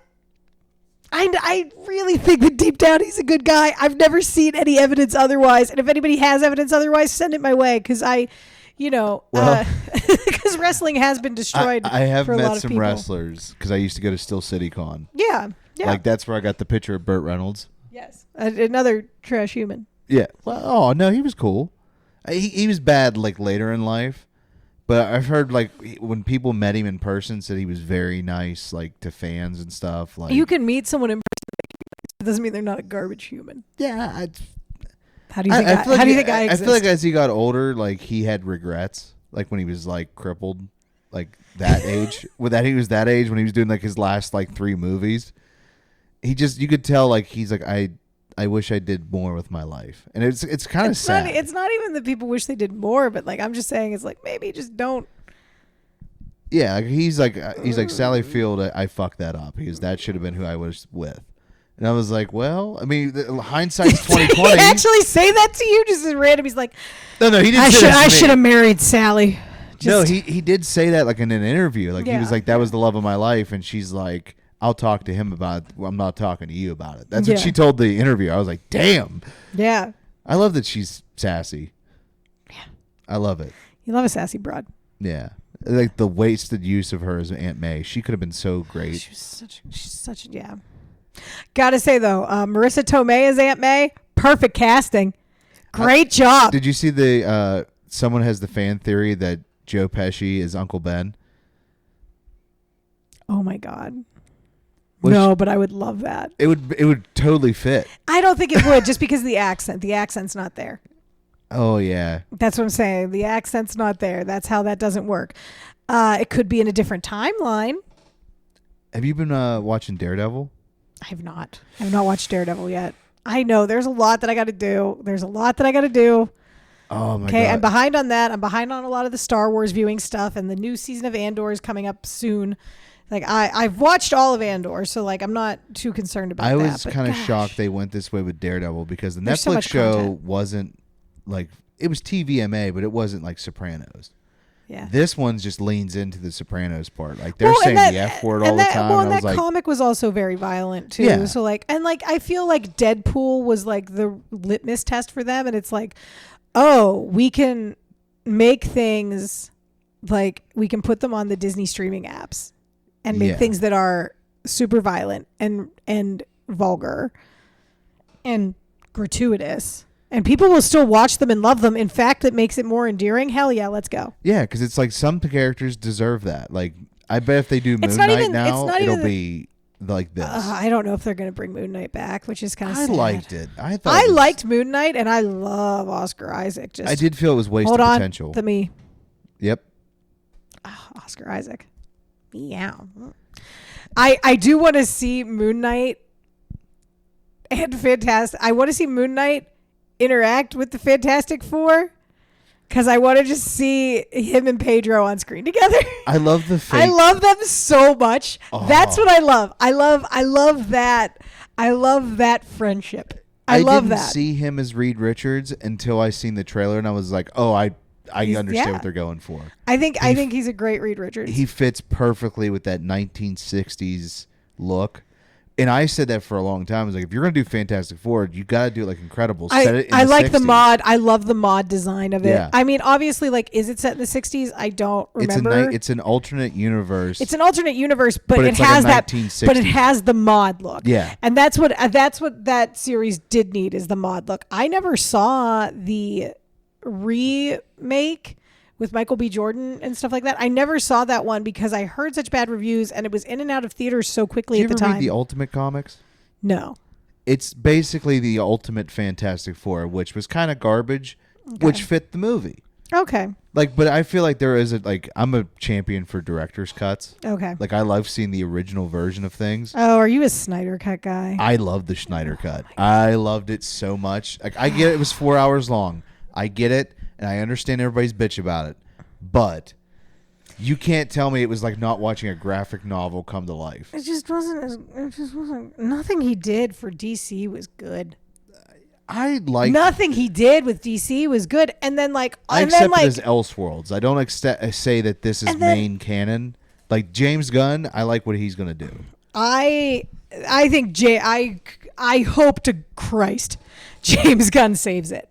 Because and I have faith that he will, because I'm a huge James Gunn fan. Problematic, whatever, separate your art from your artist, right? Problematic whatevers. But it's also like it was at a time when they were just trying to be edgy. I get it, and I'm cool with it. Yeah. I'm not cool with what he did, but I've come to the decision that it's like, no, I really just like everything this person creates. I think that as far as DC is concerned, like, I have hope for Superman. I like the way that it looks visually. I think that it's going to be great. I think that Cleveland was a good choice to film there, because obviously that's where it was created. That's Superman's from there. Like, Superman was created there. Like, that makes sense. I think that some of the DC properties, though, that are like, I think there's a lot of stuff that's underrated. Like, I think Birds of Prey was underrated. I thought Birds of Prey was good. I liked it. I liked, when we got to explore like the Margot Robbie, Harley Quinn stuff. I liked that stuff. Suicide Squad. I like Shazam. Certain parts could be better. Here's that's the other thing about like the Snyder stuff. Yeah. Right. Damn, did he cast problematic actors between Ezra Miller and Gal Gadot and what is his name? Levi? Zachary Levi. Zachary Levi. Thank you. Between those three, it's just like, Jesus Christ, bud. It's like, I like him in everything, but then he just goes on. I mean, I liked him whenever he was in Ms. Maisel. He does the voice of Flynn Rider in Tangled. Chuck. He was in Chuck. Chuck is one of the best shows but I'm just like, but now you're killing my Chuck movie with your outspokenness. No, it's the woke media that's gonna kill it. No, but that, and then it's like, I'm just like, man, you could not have picked more problematic people to portray these beloved characters. Yeah. And really, that makes it hard, right? That makes it so hard for me to even go and see a movie and its redeeming qualities. Like, I'll be honest, I went and I saw the new Snow White film. I paid to see it. I paid $5, but I paid to see it. Why? Because Snow White's my favorite princess. I'm going to go pay to see the Snow White movie. And like, I'll be honest, like, some of the worst parts of that movie for me was like, okay, there's like some things I really hated. One, Gal Gadot singing. What the fuck? Two, she had a different accent every time she talked, which was weird. But then there was also like the AI/computer animation of some of the woodland creatures that was weird and dystopian to me. Like, they just seemed off. Like, there was definitely a deadness behind the eyes of those. The dwarves were fine. They were fine. I get it. It like, there's a cool, do I agree with it? I don't know. I did see a cool leaked moment. Yeah. Because I'll spoil it, because this is going to come out in May, so people have seen it by then. It'll be on it's like streaming. I've seen it online where like Dopey talks. Yeah. And I was like watching, like, this probably would have been great.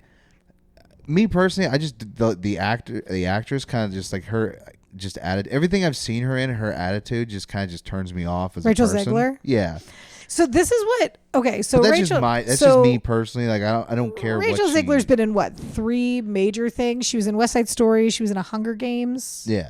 And she's in this. Her singing in this, phenomenal. Mm-hmm. Her acting, considering that she did a lot of acting against CGI and mocap, because like the dwarves weren't the actual actors, like that. Yeah, that's tough. And for a person who is, I'm going to say young and inexperienced in acting, only because like she was in like her high school musicals, like in high school, and then got cast in West Side Story, like off the bat. So she's not a trained like childhood actor to where she's been in that industry for years. That's the only reason I'm saying this. It's not as a condescension point. It's more of like, she doesn't have as much experience working on these sets as other people, and she's been in huge projects. Like, she started out the gate on a Spielberg film. Like, that's insanity. Yeah, that is like the American dream kind of thing, right? Her acting like against the CGI stuff was okay. the singing was phenomenal, but like there's this weird thing, and I don't know if it was because there was so much in the film that was like AI altered or whatever, or did they use AI in the movie? I don't know if it was AI or if it was like computer animation. I don't know what all the tech just does looks weird anymore. Some of it all just looks a little bit weird, but like there were parts though where it's like her face also looked weird while she was acting or singing. Like there were parts of the face that didn't look right. So I'm like, that's why I'm wondering if there was some AI augmentation, because I'm like, why is her brow not look like it should? Why, like there was like a weird dystopian thing to it, and I understand it's a fantasy film, it's a, you know, it's a grim fairy tale, whatever, but like it was just like there was some of that was like way off for me, and I don't know if it was like that they did something to alter the way that she looked in the film as well, which was interesting, like because like there was something almost like odd about it, and that's a thing that like she may not even know, like in an editing respect or anything like that. So I don't disagree with her political views. I don't disagree with, you know, stuff like that. But like, that film was just that movie was a lot. And then like, you know, there's the controversy there. That film was like embroiled in controversy from the jump, from the announcement, because it's like, well, can you say dwarves? And it's like, right. Medically, you can, like that's a term. And I was like, why would you be upset about that? Dwarves are badass. And well, and that's the other thing too. They carry big hammers and fuck people up. Exactly. Yeah, call me a dwarf. Like I'm growing the beard with it. Just saying, let's go. But then that was like the thing about like, well, it was also that they casted a bunch of actors who are not like size-wise identified as dwarves. They're, you know, I would say like regular. Well, they did them as mocap, which is, that's even weirder in itself. And I don't know if it was mocap or if it was just like a CG generation. I liked the way that they kind of explained it, was that it's like, well, we're 250 years old. We're 275. Like we're hundreds of years old. Dwarves. We're hundreds of years old who live in this special mythical forest. That's how we're able to be this old. They're as old as the trees. Like it makes sense to me. And doing that as opposed to the makeup that would have been involved and things like that. Like I get, but, and this is the other thing why I'm going to bring it back to her face too, because I know in certain films, like with the Disney version of Beauty and the Beast, originally the Beast was wearing a mask, and then they decided to go with like an animation thing over top. Yeah. Okay. And then, because I listened to Josh Gad's book, which is phenomenal, and he talked about that for a minute. And then they also like did that with Wicked, where like they're like, well, we're going to use practical makeup, and then it's like, no, we're not. We're going to use visual effect to make her green the whole time. And it's like, okay, interesting choices. Yeah. So that's why I do think that they may have done something to her face as Snow White that threw it off for me, because in Wicked it didn't bother me. Well, that's what's weird about like when you watch like the Marvel movies and stuff, like now they're not even doing physical costumes anymore. Now it's just like, well, it's just easier just to you to wear a excuse me. No, you're good. You know what I mean? Like oh yeah, it's just easier for us to just to put mocap on you and just do the costume that way. I'm like, but that kind of defeats the purpose of seeing it. Like, you know what I mean? Like it feels like you're just doing what Green Lantern did, which no one liked that. Yeah, no one liked like Green Lantern. Spider-Man, I have to see the guy in a actual Spider-Man suit for me to believe it's Spider-Man. I think it works for certain things. For a cape, if you want a cape to swirl a certain way, right, that's how you're going to get it. And that takes Thor, that takes Doctor Strange, that takes Loki. There's capes are different because you need the cape to go a certain way. Yeah, if you have to show the wind moving in a certain way, whatever. But like, yeah, man, you could wear, like, I understand like doing things in post that would smooth out a suit to look a certain way. Yeah. But then at that point, it's like, okay, well then, like, whenever you read about like the transformation of actors and like how they transform themselves for their roles and everything like that, you know, we think of people like Christian Bale. We think of, you know, so many people who've transformed themselves physically to fit these certain roles. And it's like, okay, well, are you going to make, like, if Tobey Maguire comes back as Spider-Man in one of these, One, are you going to de-age his face and then also add all this extra muscle onto Tobey Maguire? I don't know. Well, he did come back. He was in Spider-Man. I'm saying again. Yeah. But he's actually wore the costume for that. Yeah, I know. But what I'm saying is if you do it in another film. Well, see, that's the thing now is that like if he's in Secret Wars Doomsday, something that transcends multiversal well, the thing is with stuff. those is that once you got to put the guys in a costume, you can put stuntmen in and just do the voice in ADR. Well, yeah, and you don't even need the actors to be there. That's what it is most of the time. Anyway, that's what it is mostly on Mandalorian. It's yeah. Like that's just an easy. Like that's the thing. Everybody's like, they didn't know Spider-Man's going to be in Doomsday. I'm like, they might later. They might not announce everything, guys. It's a tease. I watched that for 5 hours at work. I bet you did. At work. And when I waited until that video panned over came to out. Patrick Stewart. Everybody lost their minds. And then when I'd say Kelsey Grammer, I was like... Wait, yeah. Wasn't it Ian McKellen first? And then Patrick Stewart? Then Ian McKellen. Then it said Alan Cumming. Or was Kelsey Grammer first? Kelsey Grammer was first. And I think that's when people were like, what if? And then they were like, basically, then it said James Marsden. People really were like... He's been redeemed. It hasn't even come out yet. He's been redeemed. We know it's coming. I gotta be honest. That Channing Tatum. Yes, I was like, you know what? I want to see Gambit with those X-Men. Like that's the ones I want to see him with. To be fair, and it looked great though. That costume. That costume was great. He did a phenomenal job. I love Channing from the 90s. Yeah, he's perfect. He's giving everyone a bisexual vibe. Yeah, that's what it is. I think everybody was just like, I'd fuck him. Like after that. He's Channing Tatum. Yeah, and it's like Blade was a little weird, but I was kind of glad to see I loved Blade in that. I loved it. I thought that there was so much in that film. There was so much in that film that I loved, and I loved that Blade was in there. I loved it. It was dumb. Yeah. But then like when they did they bring up the fact that Ryan Reynolds was in Blade? No. Because he was in the I thought he was like, I thought you didn't even like me. Yeah. Like I love that there's that they said, "Oh, I got to check the camera again." My bad. Yeah, took a little break, charged the batteries. We're back now. Oh, you changed it up this time. I did. After I mocked you. Yes. Usually it's how it works. I love how people succumb to my peer pressure. It's great. Yeah. It's so much fun. Yeah, we were. Yeah. I love being a bully. That's what I like to do. I like to bully. I'm clearly the meanest person you will ever meet. Yeah, I mean, I've seen you go on roasts and like you just torture people, and it's like, wow. Just because I was mean to you. Yeah, it was a little mean to me. I was just like, I didn't know what I was so nervous because I didn't want to mess the jokes up, and it was also like I didn't run these past her. These might be mean. I hope they're not mean. No, I need to be meaner. I need to be a meaner person. I realize that now. I want to like go up one time and completely like subvert expectations and let the person roast me, and then I compliment them the whole time. So there's a thing called Boast Battle that they've done before. They did it at Akron's 2023 festival, the Rubber City Festival in Akron.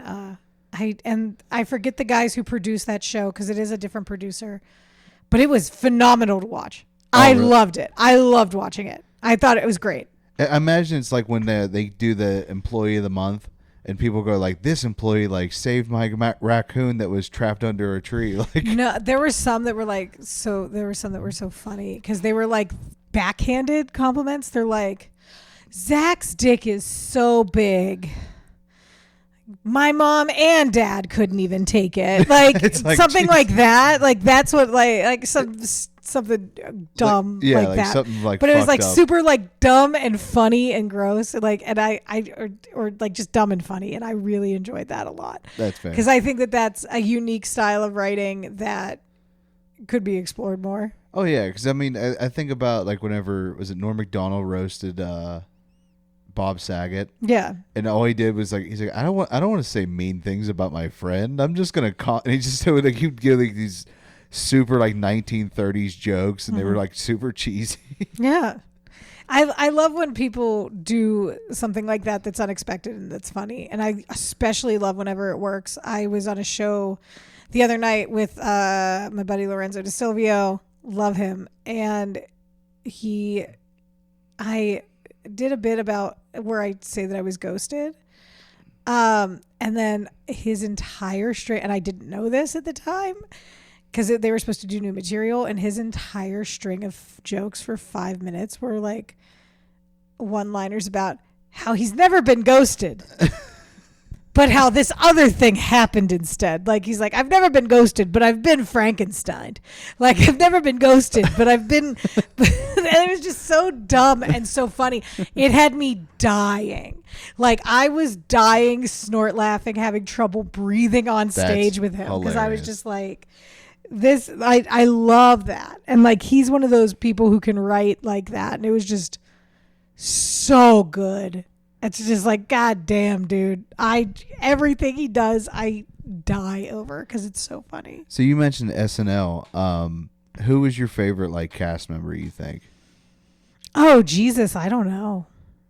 That's such a hard question. I think that it depends on what you're looking at. As like, because like it can be narrowed down into categories, and I'm not even talking like gendered categories. I'm like... Yeah. Best, impersonations. Like the person who I think does like the best in impersonations would probably be Phil Hartman, right? Like, but then there's Bill Hader. And then there's also like just, and like, we're just talking like, and Daryl Hammond is also phenomenal at impersonations too. And, then if you're like, well, who's best at creating like their own original characters for things? And it's like, well, you could even go back to like Gilda Radner. Yeah. Because then like Gilda made all of those into her one woman show, Gilda Live. Like you could go like, and then like there's, I don't know. I've had this discussion with some of my coworkers and stuff like that. And it's like, we have trouble like picking a top 5 of each gender. Yeah. For our Mount Rushmores of Saturday Night Live, because it is just such like a breeding ground for such good talent that it's just like impeccable. And are there off seasons? Yeah, there are. Is it the writer's fault? Is it the actor's fault? Is it a mixture of both? Is it is it the network? Well, it's like you have to come up with a show in a week, and it's like if it's a, it's not all hitters. That's why that last half hour has like a significant drop off in viewership. Yeah, it's usually where all the bad sketches go. That's where the sketches that barely made it usually end. Have you ever watched the fart face one that they always talk about on podcasts? Who was in it? So it's Bill Hader and Will Forte. Okay. And they had this sketch called Fart Face. It's them and Josh Brolin. They said they did it in dress rehearsal and it wasn't funny at all. Like, didn't get a laugh, nothing. It sounds familiar. And it's basically they're in an office setting and Will Forte keeps calling Bill Hader a fart face. And then they get Josh Brolin to start calling him a fart face. And then they suddenly turn on Josh Brolin and start calling him fart face and then make him cry in the office. And he's like, I'm not a fart face. We're telling everybody that you cried in our office. And he's a fart face. And it's just so stupid. Yeah. And they said they just did this sketch. They were talking about like this. It was right when Sarah Palin was on. It was like their most watched show. Yeah. And then he said they went up there and Josh Brolin goes, all right, guys, let's shut those fuckers up. And then walks out there and they did the sketch. And they said that's like, it doesn't get a laugh. It's very awkward. But it's like I admire it because they stuck to it. Because they committed to the bit. Yeah, like it's funnier because they committed to it. I think that's 90% of what comedy is. Sometimes is committing to the bit, because there have been times where I've been in front of a crowd and they are not about what I'm talking about. But you have to like, and I'm like, oh, okay. I was like, because I'll talk about Disney in my material. I'll talk about dating. I'll talk about XYZ. And like, there was times recently, this happened back in December at a show. And I go out and I was hosting for Michael Ian Black's sold out room, 120 people at Bottle Rocket. And I go, oh, hey, is anybody single? Dead silence. And I just go, okay, well, enjoy your matching pajamas this holiday season, assholes. Like, just go. And like, the crowd lost it at that because they're like, and I was just like, oh, well, that's getting put in tomorrow night if this happened. And it happened 2 nights in a row where there was no single person in the space, and it's like, okay, well, none of you are single. You're going to hear about my shit. That's all right, what- like, or like, oh, any Disney adults? No. Well, buckle up, motherfucker. Here we go. I'm taking you on a tour around the world. Okay, this is what's happening. See, this is what I was telling my therapist. Like, I was telling my therapist, and she's like, well, can't you go meet somebody like at a show or anything? I was like, do you know how many single people come to a comedy show? None. And if they are, they're dudes. Well, that, like, so that's the other thing, right? Like, so that's what makes dating in real life hard. Yeah. Because I realize that if I'm out, I'm usually at comedy. And that means I'm working, and that means I have no interest in anything that's going on. And I'm just like, oh, okay. Like, there's no. I'm fine till after the show. After the show, okay, free game. But like, if it's before the show, I'm in my head about what I have to do. Well, even after a show, like, if it's after a show, I'm usually busy just being like, oh, hey, follow my social media, or hey, nice meeting you, or thanks for coming out, whatever. Like, I'm still working. I'm still on. Yeah. So, like, there's no, like, shutting that off. And I went out last night with another comic. Her and I went to an event that was not comedy related. We hung out outside of comedy. I know, what a shocker. I have a life outside of comedy sometimes. But it was like, we went to a bar afterward, and we're just hanging out, having some mocktails and dessert, whatever. And I was talking, and I told her afterward, I was like, yeah, that guy who was over here at the bar, I was like, he's kind of cute. And she's like, well, do you want to try and get him over here? I was like, oh, no. I was like, I don't want to do that. I don't want to talk to another person. Like, I want to hang out with my friend. I don't want to make it about that. Like, you know what I mean? I don't want to try and hit on somebody. If he would have, like, initiated or come over and talked, like, I would have been pleasant. I would have done all the things. But I was just like, no, I have no interest in doing that whatsoever. Yeah, that's what I said. Like, dating is like horrible anymore, because it's like you're going on dating apps, and it's like, I was out with one girl. We went on a date. She's texting me, but like, she would text weird. Like, every time you would text her something, she'd be like, what? Like, didn't know what, like, and then she didn't want to talk on the phone, so she couldn't get the context of what you said. Like, what you're trying to say or whatever. Oh, no. And I was like, this just isn't working out. And then she was like, you're fine if I just want to stay home and, like, not want to do anything, right? I'm like, how are we supposed to go out? And she just messaged me, and she's like, I don't think this is going to work. I'm like, you think? Like, yeah. What? Yeah, like, huh? No, I deleted all the apps from my phones because I just can't. I can't anymore, because I just, like, it is a soul suck downward spiral that'll just ruin your goddamn day. Yep. And the other problem with me is that I am too cocky. Okay. I know I'm not good looking. I know that I'm not young. I know that I'm not particularly fit. I do know what my good attributes are, though.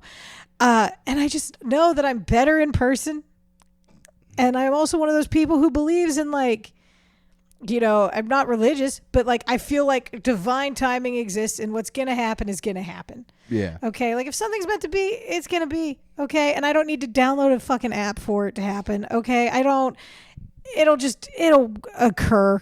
It'll just happen. It'll be dropped into my lap. Right. Cause, like, nothing is ever done in that way. That's like the idea of, like, Matt Rife being an overnight success. And it's like, no, he's been doing this for, like, 15 years now at this point. Like, that's not really overnight. He had one thing hit real hard. I'm not going to say that that's not amazing in and of itself, but that's that idea of, like, when it'll happen, it'll happen. Like, it's just, and that's why I got rid of all of that, because I'm like, I also had, like, a 0% completion rate whenever it came to going on dates.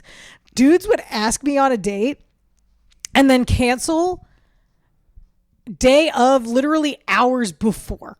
And I'm like, what the fuck is wrong with you, dude? Like, I have a busy enough schedule anyway. Like, I'm a fully developed person with a real life. Yeah. And that is, like, my comedy. That's my family. That's my hobbies and other activities I do. It's like, if I'm willing to make time for you in my schedule and you're going to like try and cancel on me like 2 hours out, 3 hours out, get the fuck out of here, dude. Yeah, I like you can't.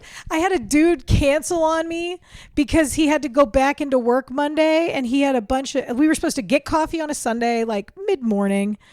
Coffee. Not even brunch. Just meet up for coffee, maybe a pastry, because I'm a pastry kind of gal. I will eat a pastry. You can enjoy your coffee. I'm also having coffee too because I'm highly caffeinated. But digressing. Dude was like, well, I've been off for a while and I'm worried, and like the Trump administration is kind of affecting my job a little bit. I don't know though. I'm just really worried. I don't think I can go out. And I was like, bro, are you canceling on me because you got the Sunday fucking scaries? Like, if you're scared of this fucking, if you get the Sunday scaries, then you cannot handle whatever the fuck my life is. Like, period. Point blank. Why did you talk to me for weeks? Say we were going to go out. Why? Yeah. Why waste my fucking time? That's what I've had the issue with. Where it's like you're talking to somebody and then you're like, okay, you ready to go on a date? And they're like, well, it just depends. Like, this day's not good for me. This day's not good for me. I'm like, tell me what day you're available. Yeah. And we'll plan for it then. And then it's like, why are you sounding frustrated? It's not even like it's not fucking hard. Dude, tell me what day you're off. Well, let's go out. That's exactly what I get too. And it's like people are like, well, I work 9 to 5 Monday through Friday, so my weekends are free and my nights are free. And it's like, oh, the exact opposite time that I'm 100% free. Cool, nice job. Maybe a Saturday morning, maybe a Sunday morning. Maybe like Sunday night we could do something. But like, and then like, it's then trying to get them to set a solid plan is insane. Tell me where to be. Tell me when you want me to be there. That's all I ask. I don't ask, like, if I tell you my availability is like, if I'm like, I can do Tuesday night, I can do Thursday night, I could do Saturday morning. Tell me which day. Tell me where you want to go. Tell me to be there. I am easy peasy lemon squeezy whenever it comes to like doing activities. Yeah. Do I think that going to a movie on a first date sucks? Yeah, I do. For a first date, I think it's terrible because you don't get to talk and know the person unless you're going out afterward to discuss the film and get their ideas on it, right? Like, that's where that makes sense. You got to double up your time there. Right. But like, if they're just like, well, I don't know, I don't know what to do. What do you like? And it's like, man, I don't care. I don't care. Which is the first thing I ask people. I'm like, what do you like to do on a first date? I will ask people, like, if they're like, well, what kind of food do you like, whatever. And I'm like, I will eat anything, but like, what food aversions do you have? Do you have any, like, whenever people have asked me like to pick a place, I will ask them, I'm like, okay, well, do you have any aversions to things? Like, do you just like not fuck with Thai food? Or like, do you have any allergies to things? Or are you like a vegan or vegetarian? Like, so I can pick a place that is like going to have something, because I have nothing. I can manage my diabetes wherever I go. I don't have any aversions to food. I can find something on a menu anywhere. Tell me if you've got a problem. Because I went out with a dude whenever I was in my 20s, told me to pick a place to eat. And I was like, okay, well, and this was years ago, so Southside had different options than what they have now.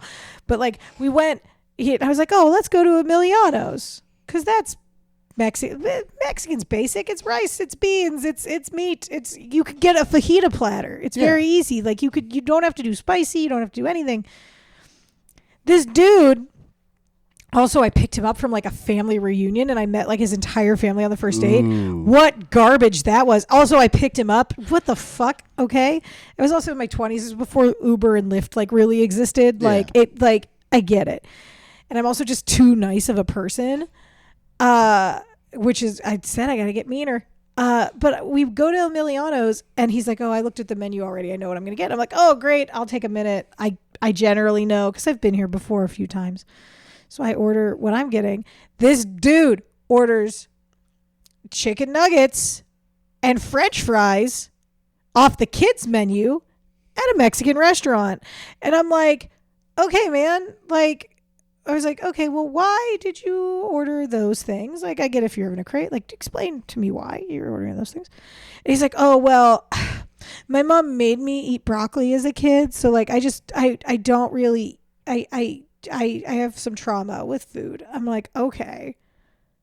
your mom made you eat broccoli and that caused trauma with food. That is, you need a therapist. But also, when you told me to like suggest a place and I was like, oh, I really don't care. Maybe we'll go to this one. You could have been like, you know what? I don't like Mexican. Let's go to this other place that maybe has like, I don't know, chicken tenders on the menu, on the regular adult menu, to where I wouldn't have questioned, well, you have dino nuggies. It was insane. And then he was like, well, let's go to a bar. Let's go do something. I was like, okay, cool. I'll go to a bar. I drink. I hang. I party. Went to a bar in the South Side. And I'm like, okay, I'll have a beer, whatever. And he's like, oh, I'm just going to have water. Why? He's like, oh, I don't really drink. Why'd you tell me to go to a bar? There's a milk. We could have literally just walked and talked. Yeah. That would have been enough. There is a library. We could have went to the goddamn library and hung out. I tell people, I'm like, you know what? First date, this is what you're getting. We're going to a coffee shop. Every time. Coffee shop. Coffee shop or a bar. That's your two options. Yeah. Because I'm like, feel let's like just that's go fair. somewhere, sit and talk, and I'm not dropping, like, because the one date I went and spent like over $100 for dinner, and then the next day, blocked. Yeah. See, I don't even care if there's like an investment. This is the thing. I do care if there's an investment in the date itself, right? Yeah. But that doesn't necessarily need to be like monetary, if that makes sense, right? So this dude that I went out with recently, he was like, well, let's go to this one trivia night. It's at this one brewery. It's down the street from where I live. You're in the same side of the city. It'll be perfect. Cool. Great. Go to that trivia night. A whole nother story devolves from there. But we go to the trivia night. Then on top of that, we're at a brewery. He's not drinking. I don't drink. But I go up. I order myself. I get there before him. I get us a table. I order myself an NA beer because I drink NA beers. So like I go, do that, sit there. Okay. He comes in. There's a food truck there as well. So there's food from a local food vendor. There's, bar staff there. There's the free entertainment of the trivia, right? Dude just drinks water out of like the water cooler. Doesn't get a pop. Doesn't even suggest that we get food.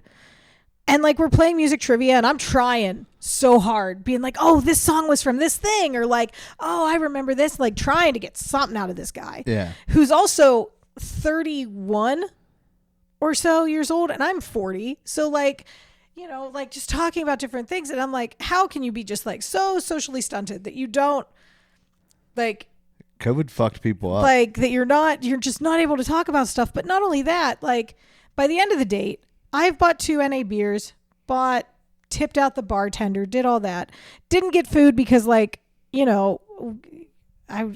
were in the middle of doing an activity, but also like he didn't seem in, like he was like, oh yeah, I eat anything. But then like we didn't get food. Like he didn't even bother to be like, oh, let's look at the menu. Let's do this or that. And I'm just like, you spent $0 on this date. I'm not even asking that you spend them on me, but we're at a small business that is a small brewery, local establishment. They have to pay to bring the trivia hosts in. I know how much those trivia hosts get paid. They also had a small business in there with the food truck. And you spent $0. Like that's like you didn't tip your staff. Like you didn't tip the bartender. Like I don't care if you would have just buy $1 Diet Coke and then tip that like they're working. Like what are you doing? Yeah. This is why like small businesses struggle so much because like this dumb shit happens. Yep. And that's what made me so mad. Every time I think about this date, I get so fucking mad because it's like not only like I don't care if you buy me drinks. Anytime I go on a date, I'm always prepared to pay the entire tab because people are garbage. And like whatever. Okay. And I let this dude pick everything for this date. Yeah. But it's like you spent $0. You invested 0 in this date in general. What does that make me think you're going to invest in any type of another date or let alone a fucking relationship? Like that's just half tempted like making a rule on first gross. dates being like you're paying your half, I'm paying my half because it's like I want to be a gentleman and pay for theirs, but then it's like I can't have like 5 $30 dates because this person, I'm keep going out with people that just want to go out for dinner or something. It's like, come on. That's the thing.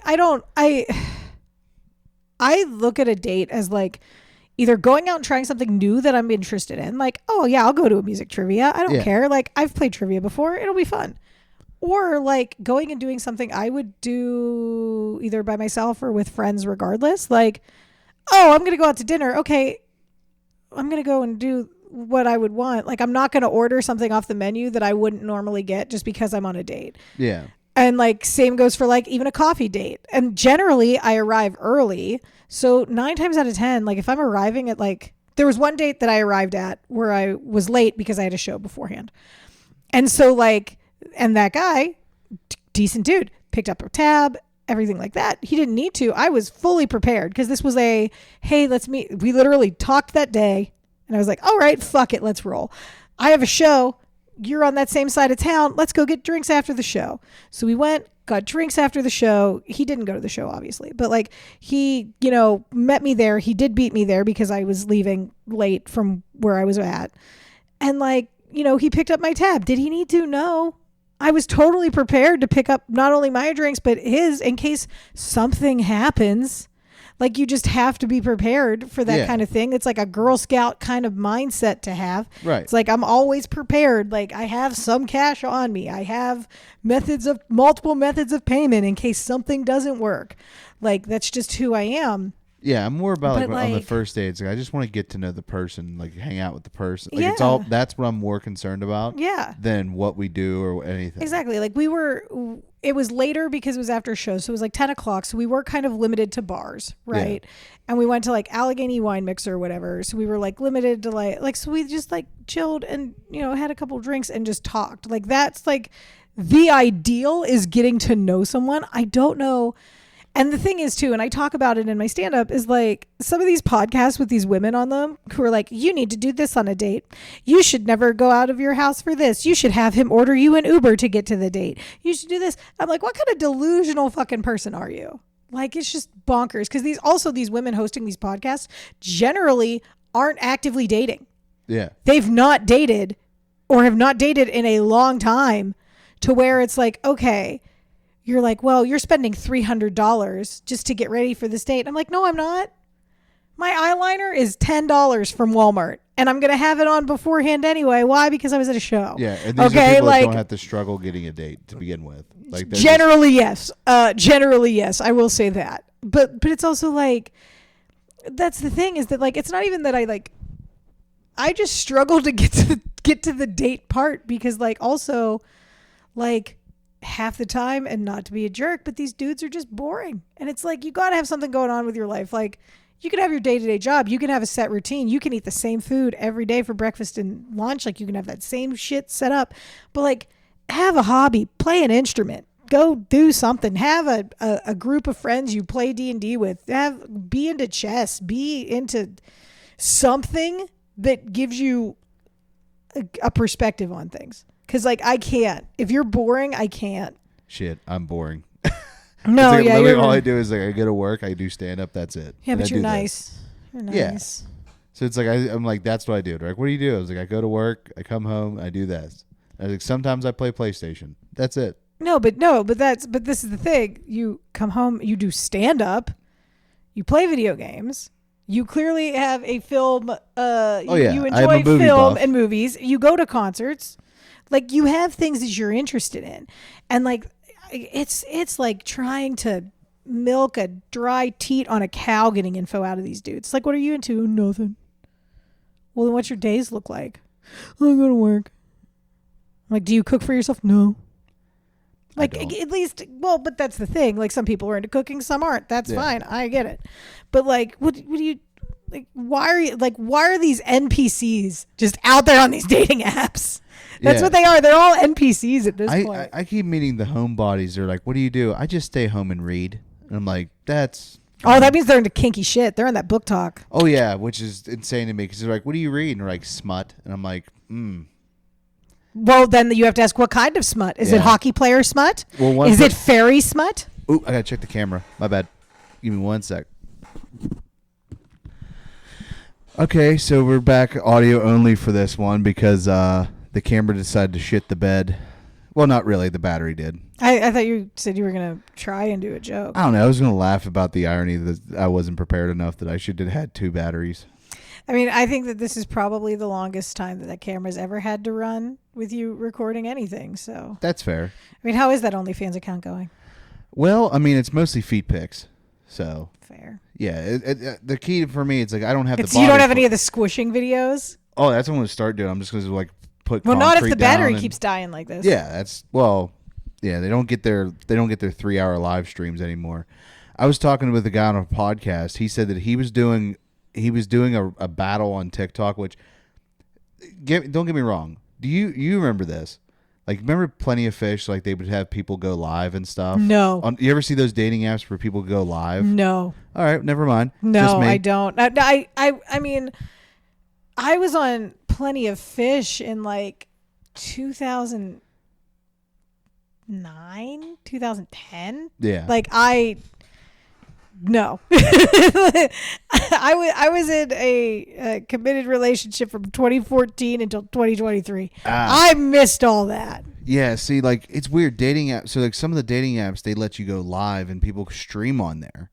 And, like, you can, like, send them, like, same thing, like, with TikTok. You can people go live and you can send them gifts. Yeah. I know how it works on TikTok. But it's so weird. I'm like, why are you doing this? Attention. Like, I don't get it. Like, it's weird. Send me gifts. Yeah. Do people do the NPC thing? Well, this guy, he's doing this battle on there. And he goes, as the girl's doing the battle with him, she's what do you mean by battle? Like, they're doing like a TikTok creator battle or something. I don't know what the fuck that even means. Basically, like, the fans like gift more and like they're trying to see who makes more money. Okay, fair enough. So the real loser is anybody who pays money for that shit. Right. So, like, Jesus. While he's going live, she's also live on OnlyFans. And, like, the camera is, like, focused in a different area. Yeah. And, like, her camera's facing her, so he's getting all the reaction while everybody's getting all the action. Yeah.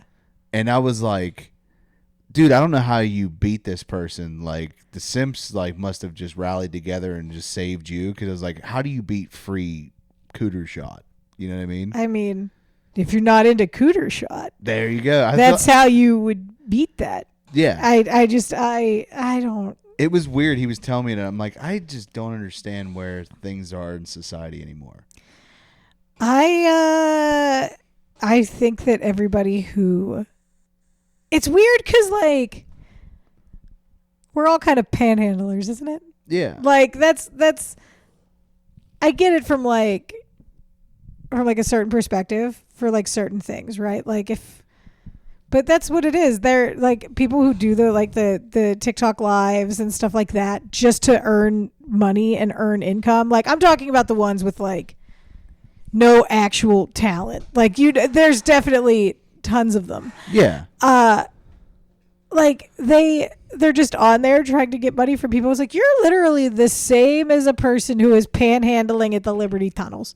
Like, there is not a difference one bit whatsoever, because you're just trying to get money for what? Well, there's some people that they just go on there and basically vlog.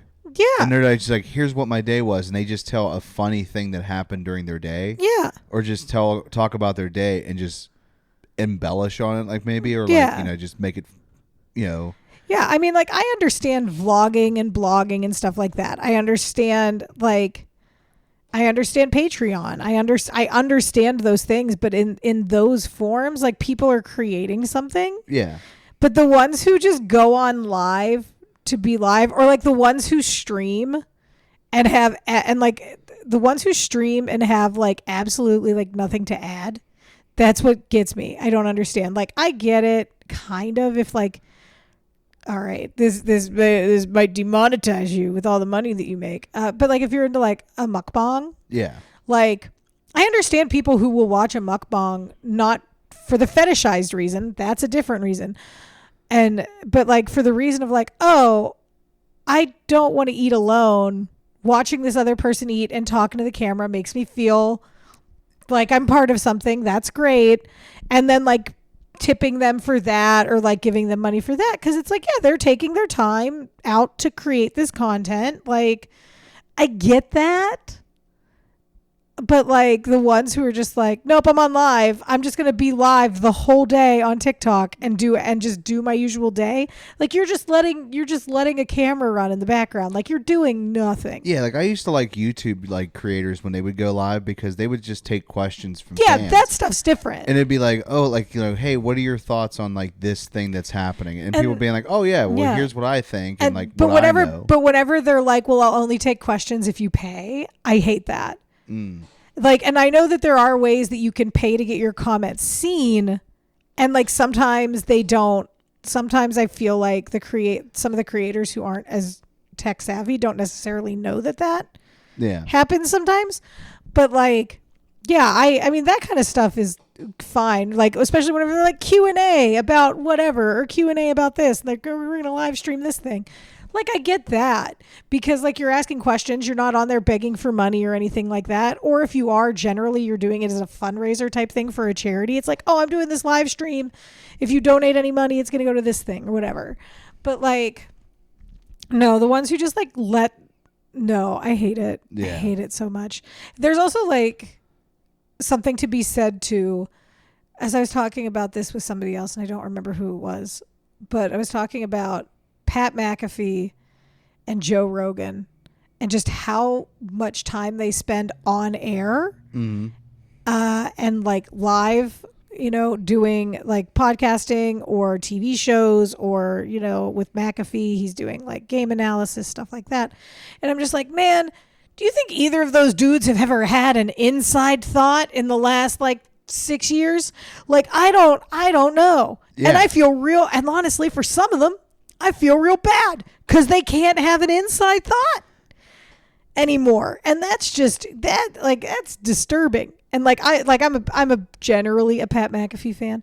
And like, whenever he has said some stuff that has been like, I will say like, I'll say off color, I guess. Cause like he said some stuff like about Canada that wasn't too cool recently at like a WWE thing. Yeah. Cause they were there live. Like, but it's also just shit talking, I think. But is it also just like this man just did a 4-hour TV show and then now he's doing another 3-hour TV show live announcing wrestling and the man has talked for 8 hours? Not to mention before his sports show, he has 6 to 10 screens lined up in his house where he's watching multiple screens all day trying to like ascertain all the knowledge he needs to do that like 4-hour sports talk show. Like that's just so much. After a while your brain's just like I don't know what to think exactly anymore. Like people need to have inside thoughts and like, you know, watching somebody just walk around Target on a TikTok being like doing a live stream, it's just so boring.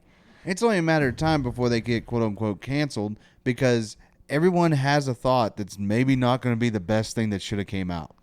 Oh yeah. Like everyone has a thought, like, you know, like I could get canceled if I was saying like, you know, growing up when I was watching like comedy, like Bill Cosby was a big influence. Well, yeah, Bill Cosby was because he was America's dad for a long time. Yeah. And then when all this came out, everybody was like, well, that sucks. Yeah. You know what I mean? Like, well. That is separating the art from the artist, which is, I am a huge Chris Benoit fan. Talk about separating the art from the artist there, right? Like that's, and I had a bit about it for a while because like I had a bunch of adult friends who were just getting into wrestling and I'm like, look, I'm going to show you some of the best matches you'll ever see in your entire goddamn life, but you got to get cool with some stuff real quick. Yeah. Like, cause you're not going to like the way the story ends and you're going to be wondering why he doesn't show up at that pay-per-view. Did you watch the, that's dark cause for those of you who know, oof. Did you watch the Mr. McMahon documentary? Yes, I did. What do you think of that? What do I think of the documentary or what do I think of Mr. McMahon? Those are two very loaded questions. Like, I thought the documentary was good. I think it was fine. I feel like it was just like weird because they would set it up with like, because it was meant to be just an interview about him. I think they were trying to make it was like a puff piece kind of documentary and then they obviously couldn't because of the I will just say allegations because I don't know where it is at in litigation right now because of all the things that came out about him. But I'm going to say this too. I think that generally if you watch WWE in the 80s and 90s, you kind of knew that, like, maybe stuff wasn't great, and maybe some stuff that he did was trash, and some stuff that other people in those rooms did was trash too. It's not like... Well, then you realize, like, when you get kind of some background about him, you understand what happened. Like, that's the thing, is that, like... But here's the other thing. Some people have also had monstrous things happen to them and have not become monsters. Right. So maybe not. Maybe just, like, I don't know, man. I try to watch things, like, from a human standpoint and be basically... As opposed to an AI standpoint? Well, like, I'm just saying, like, I try to watch it and be like, okay, like, no one's perfect. Not condoning what he did, but it's one of those, like, you're just watching, you're like, well... It's like, oh, man, you had a real... he could have handled this better than what he did. Oh, man, you had a really tough life. You could have been a better fucking person. Exactly. Like, that's the thing. And it's like, and then you look at the people around him like, hey, man, like, you knew this was going on. Why didn't you say something? It's like, well, what do you say to your boss? That's the thing, and that's the idea of the power dynamic thing, and that's why, like, hearkening back to, like, for example, like, some of the other comedy scandals are such a big deal, because it's not necessarily that they did the worst thing humanly imaginable you could do to another human. Yeah. But the power dynamic was there as to, like, okay, this is my boss, theoretically, doing this thing. Who do I tell? Because there really is no HR. Yeah. Like, same with, like, WWE. Like, they clearly do have an HR department now, but, like, they didn't then. Wrestling in the 80s didn't really have HR. Like, and they're all everybody there is still 1099 contract workers. Like, and they've punished people who've been pro-unionizing pro wrestling. Like, Zelina Vega was one of them. Like, they fired her very shortly after some comments came out. They eventually did bring her back, but it's also like... Yeah, you had the Montreal screw job and all that stuff. Well, you've got the Montreal screw job. You've got so many different things. I mean... like, it's a lot, but that's where the idea of, like, the power dynamic thing is, like, garbage. And that's... Do you know Jack Rife from Morgantown? I do know Jack Rife. We were talking about, because he used to do wrestling and stuff. Okay. And he was telling me that what he hated about the documentary was because why is everyone openly talking about how fake it is? Because he's like, because when you're in wrestling, you're... Because kayfabe, yeah. Yeah, because you got to commit to the bit. And he goes, even if we all know it's fake, like, we all know it's fake. Like, everyone knows it's fake. But you don't talk about, hey, it's fake. Like, it's weird.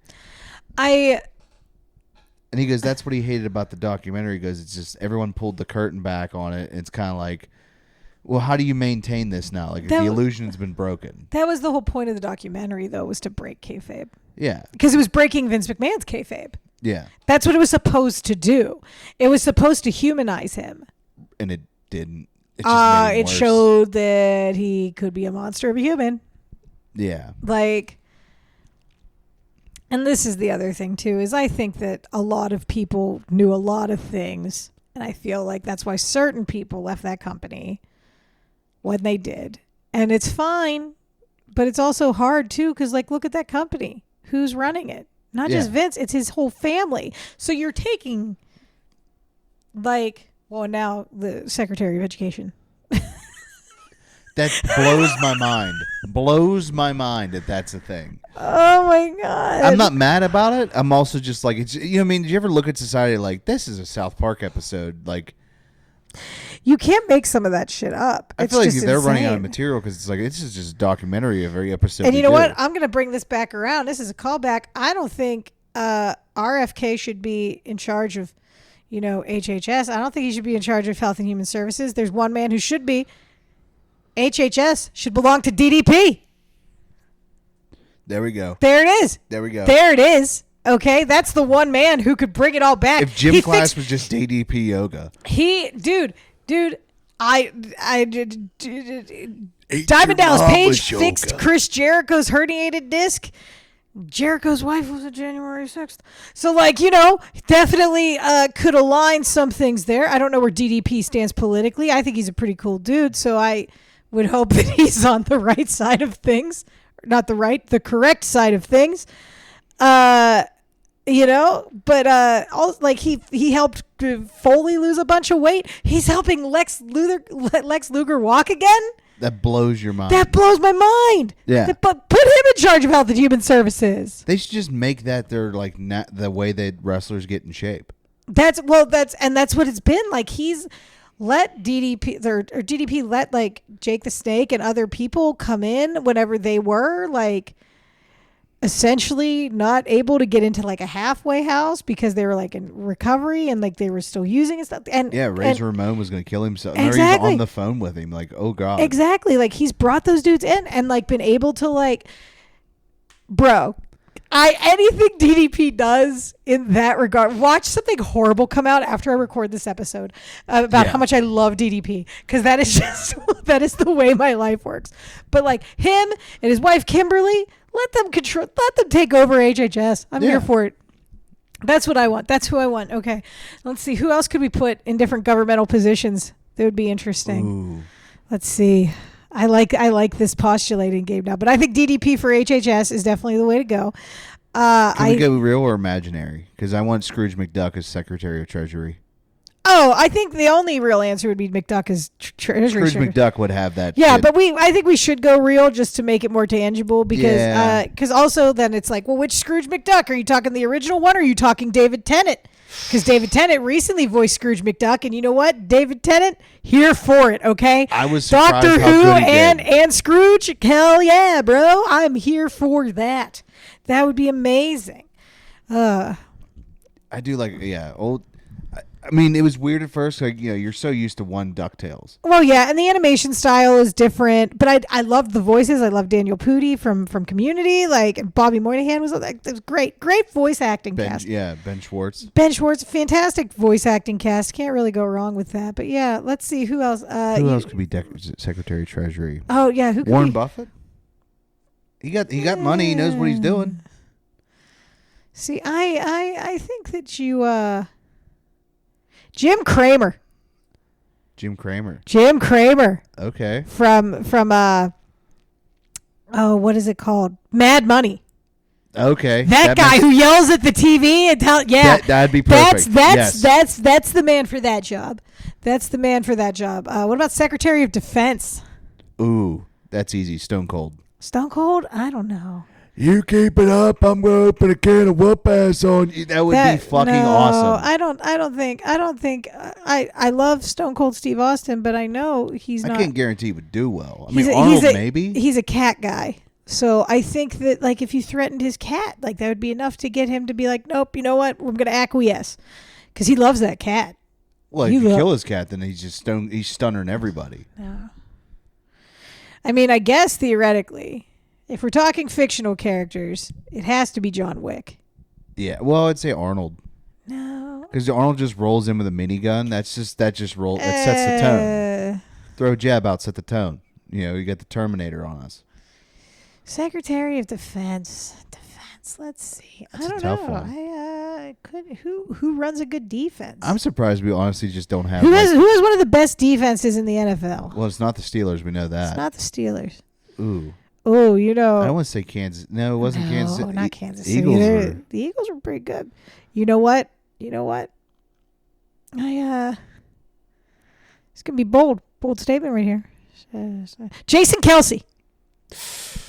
Jason Kelsey, not Travis. Jason, because he played defense. He knows a good defense. He's also a personable, likable, nice guy. So you know what? If you got to hear that we have to go to war with somebody, might as well be that dude. Might as well be the dude who's bringing the bandit from Bluey energy.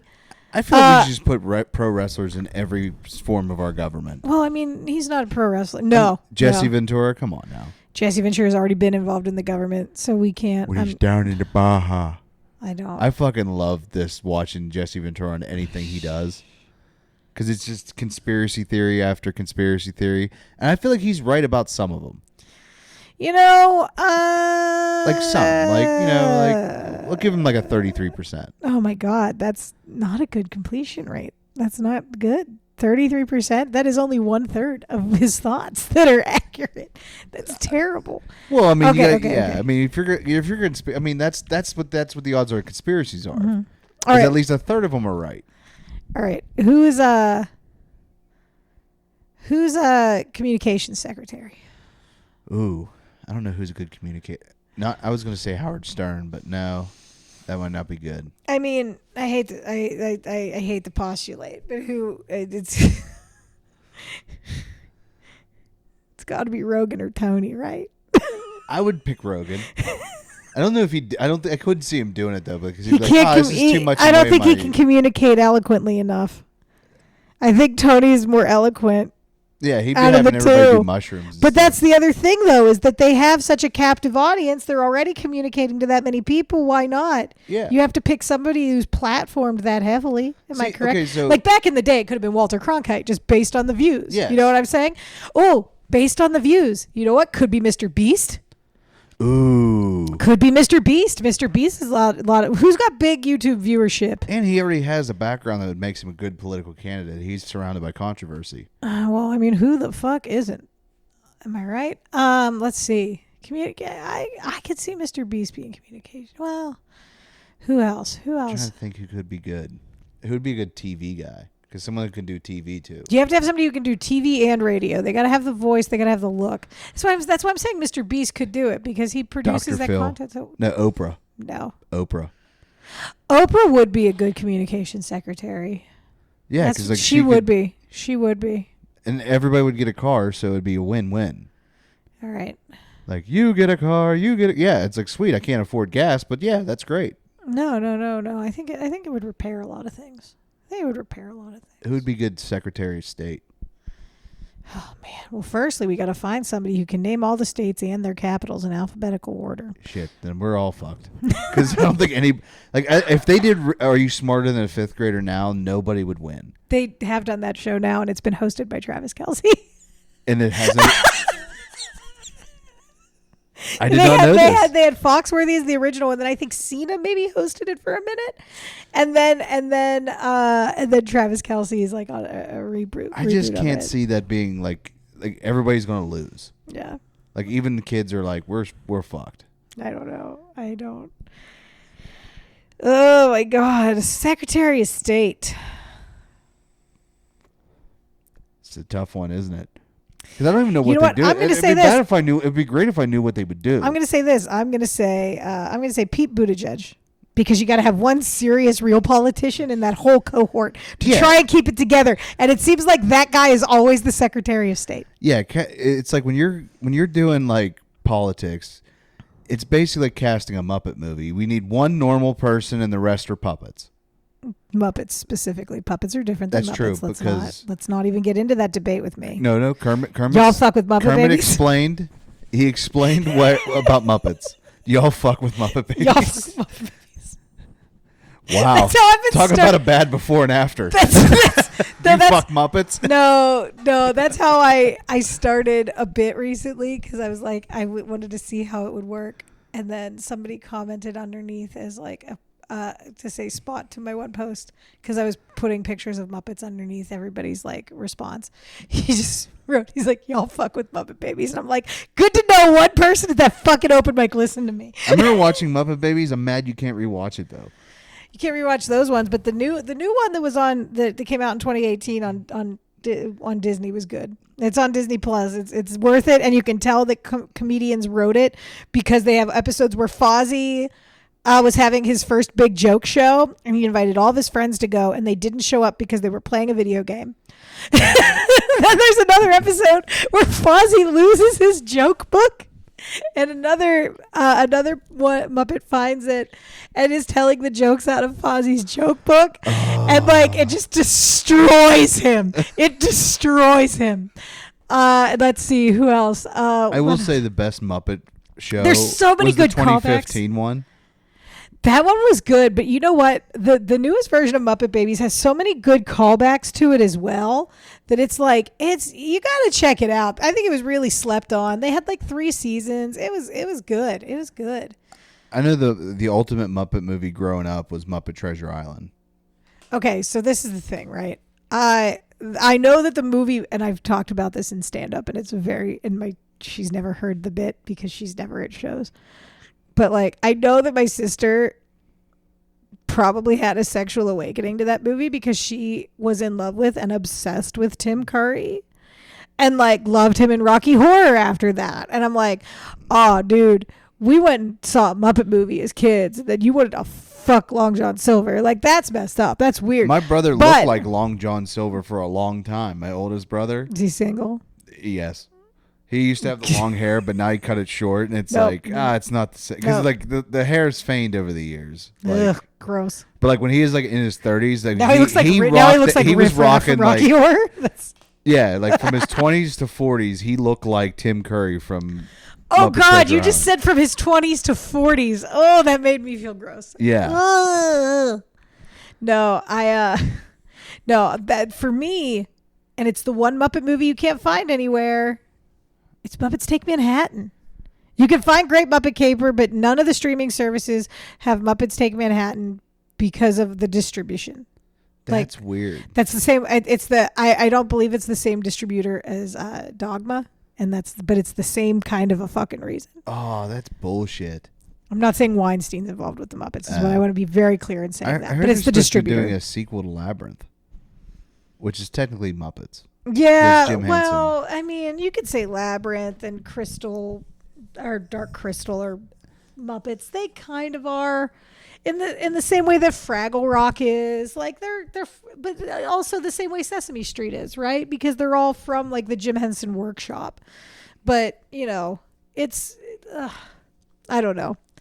I don't know if I consider them that, is what I'm saying. That's fair. Also, David Bowie's not going to be in it.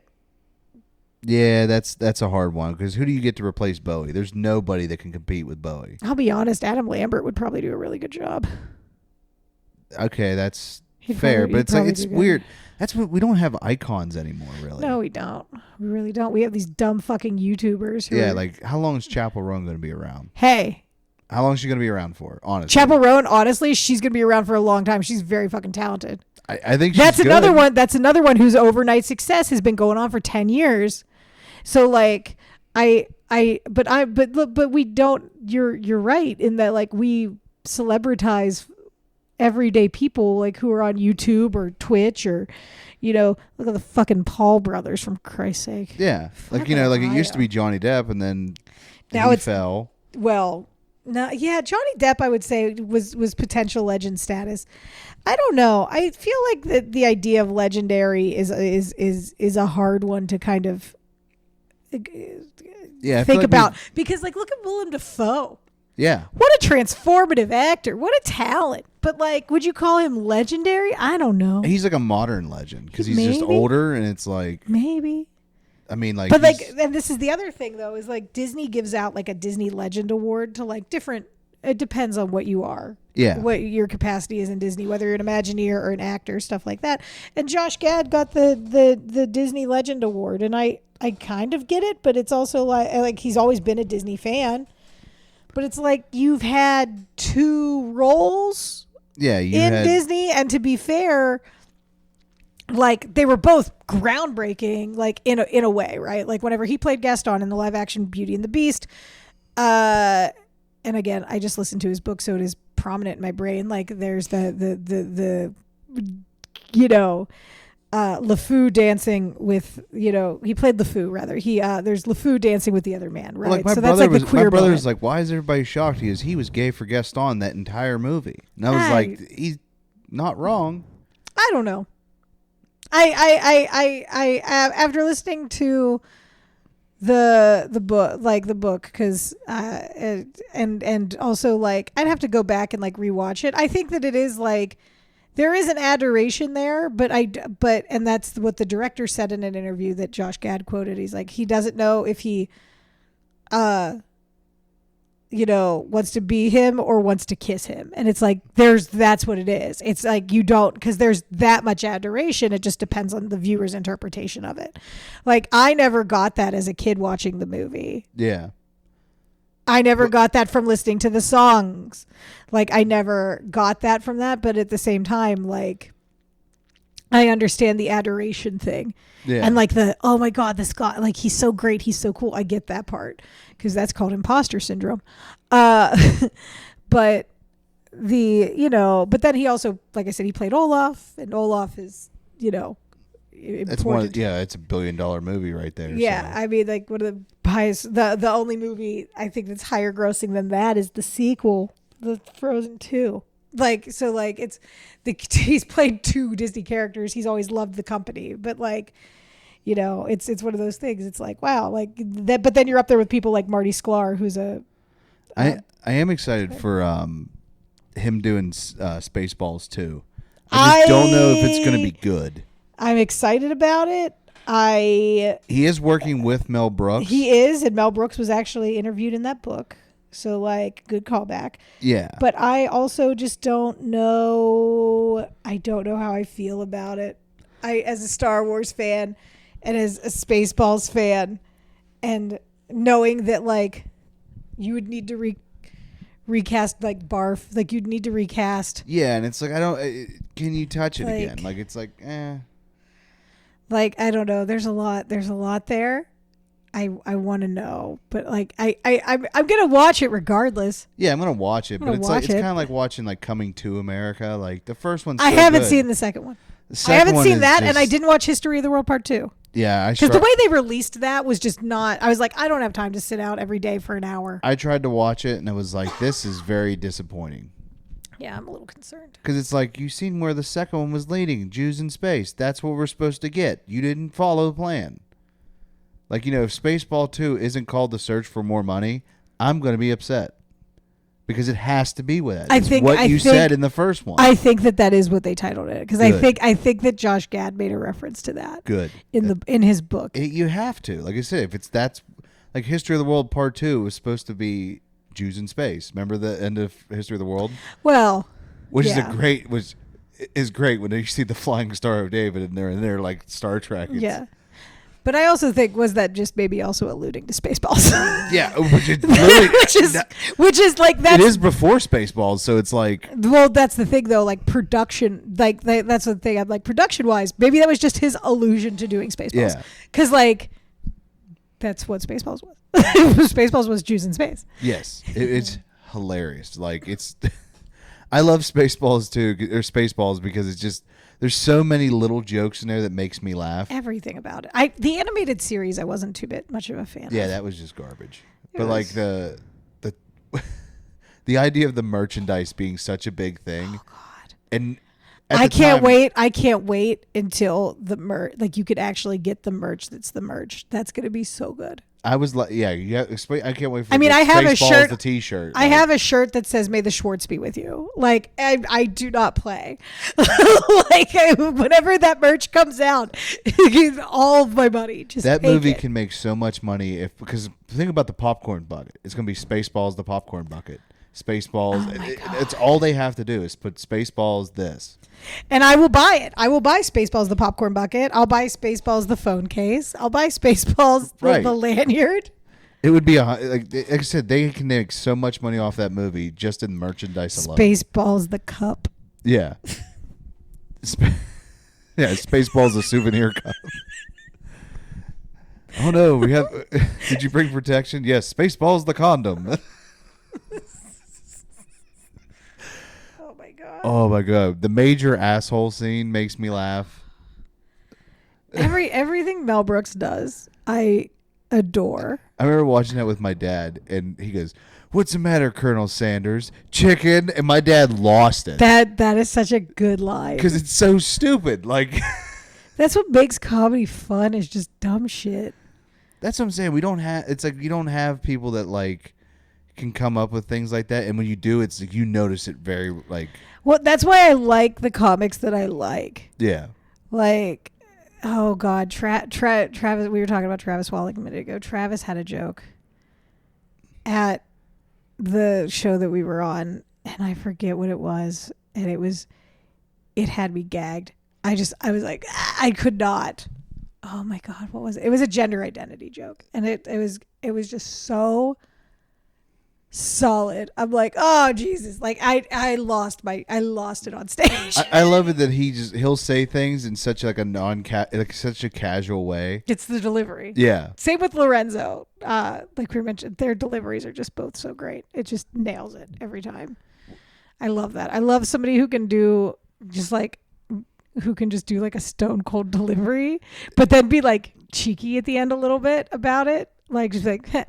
I have to tell you this bit when we're not recording because I don't want to like throw this guy's bit out there, but it was actually throwing other dudes' bits out, dude. That's fair. Weird. Oh no, do it. Well, it was a very funny bit, and it was like very like in the same vein of that, and it's like I don't want to ruin it, so I'll have to tell you off pod. But we are running at almost 2.5 hours. Yeah, I know. And I gotta go eat something. I gotta give myself insulin. I gotta deal with this Amazon package that's at my house. It's my mom's birthday gifts. This will come out after. Yeah. So I gotta surprise Sandy. I bought you stuff on Amazon. Yeah. I'm a monster for shopping on Amazon. So yeah, if you got things you want to plug or like social media. Yeah, you know what? I'll plug some social media. Well, my social media is at Amanda Averell. AmandaAverell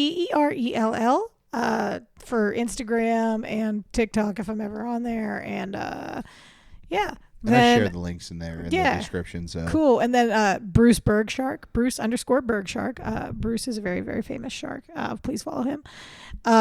Hopefully the Snack Life podcast will be out by then. We'll see. If not, go back and listen to the old episodes. They're great. Also, there will probably be a new podcast I'm promoting at that point. I will be in Europe in June and July for shows. So if I have any international fans, come check out some of that stuff. All the information will be on my website, amandaaverell.com. And yeah, that's where we're at. Look to the socials and to the website for the shows. Heck yeah. So that'll wrap it up, and we'll see you guys. Bye.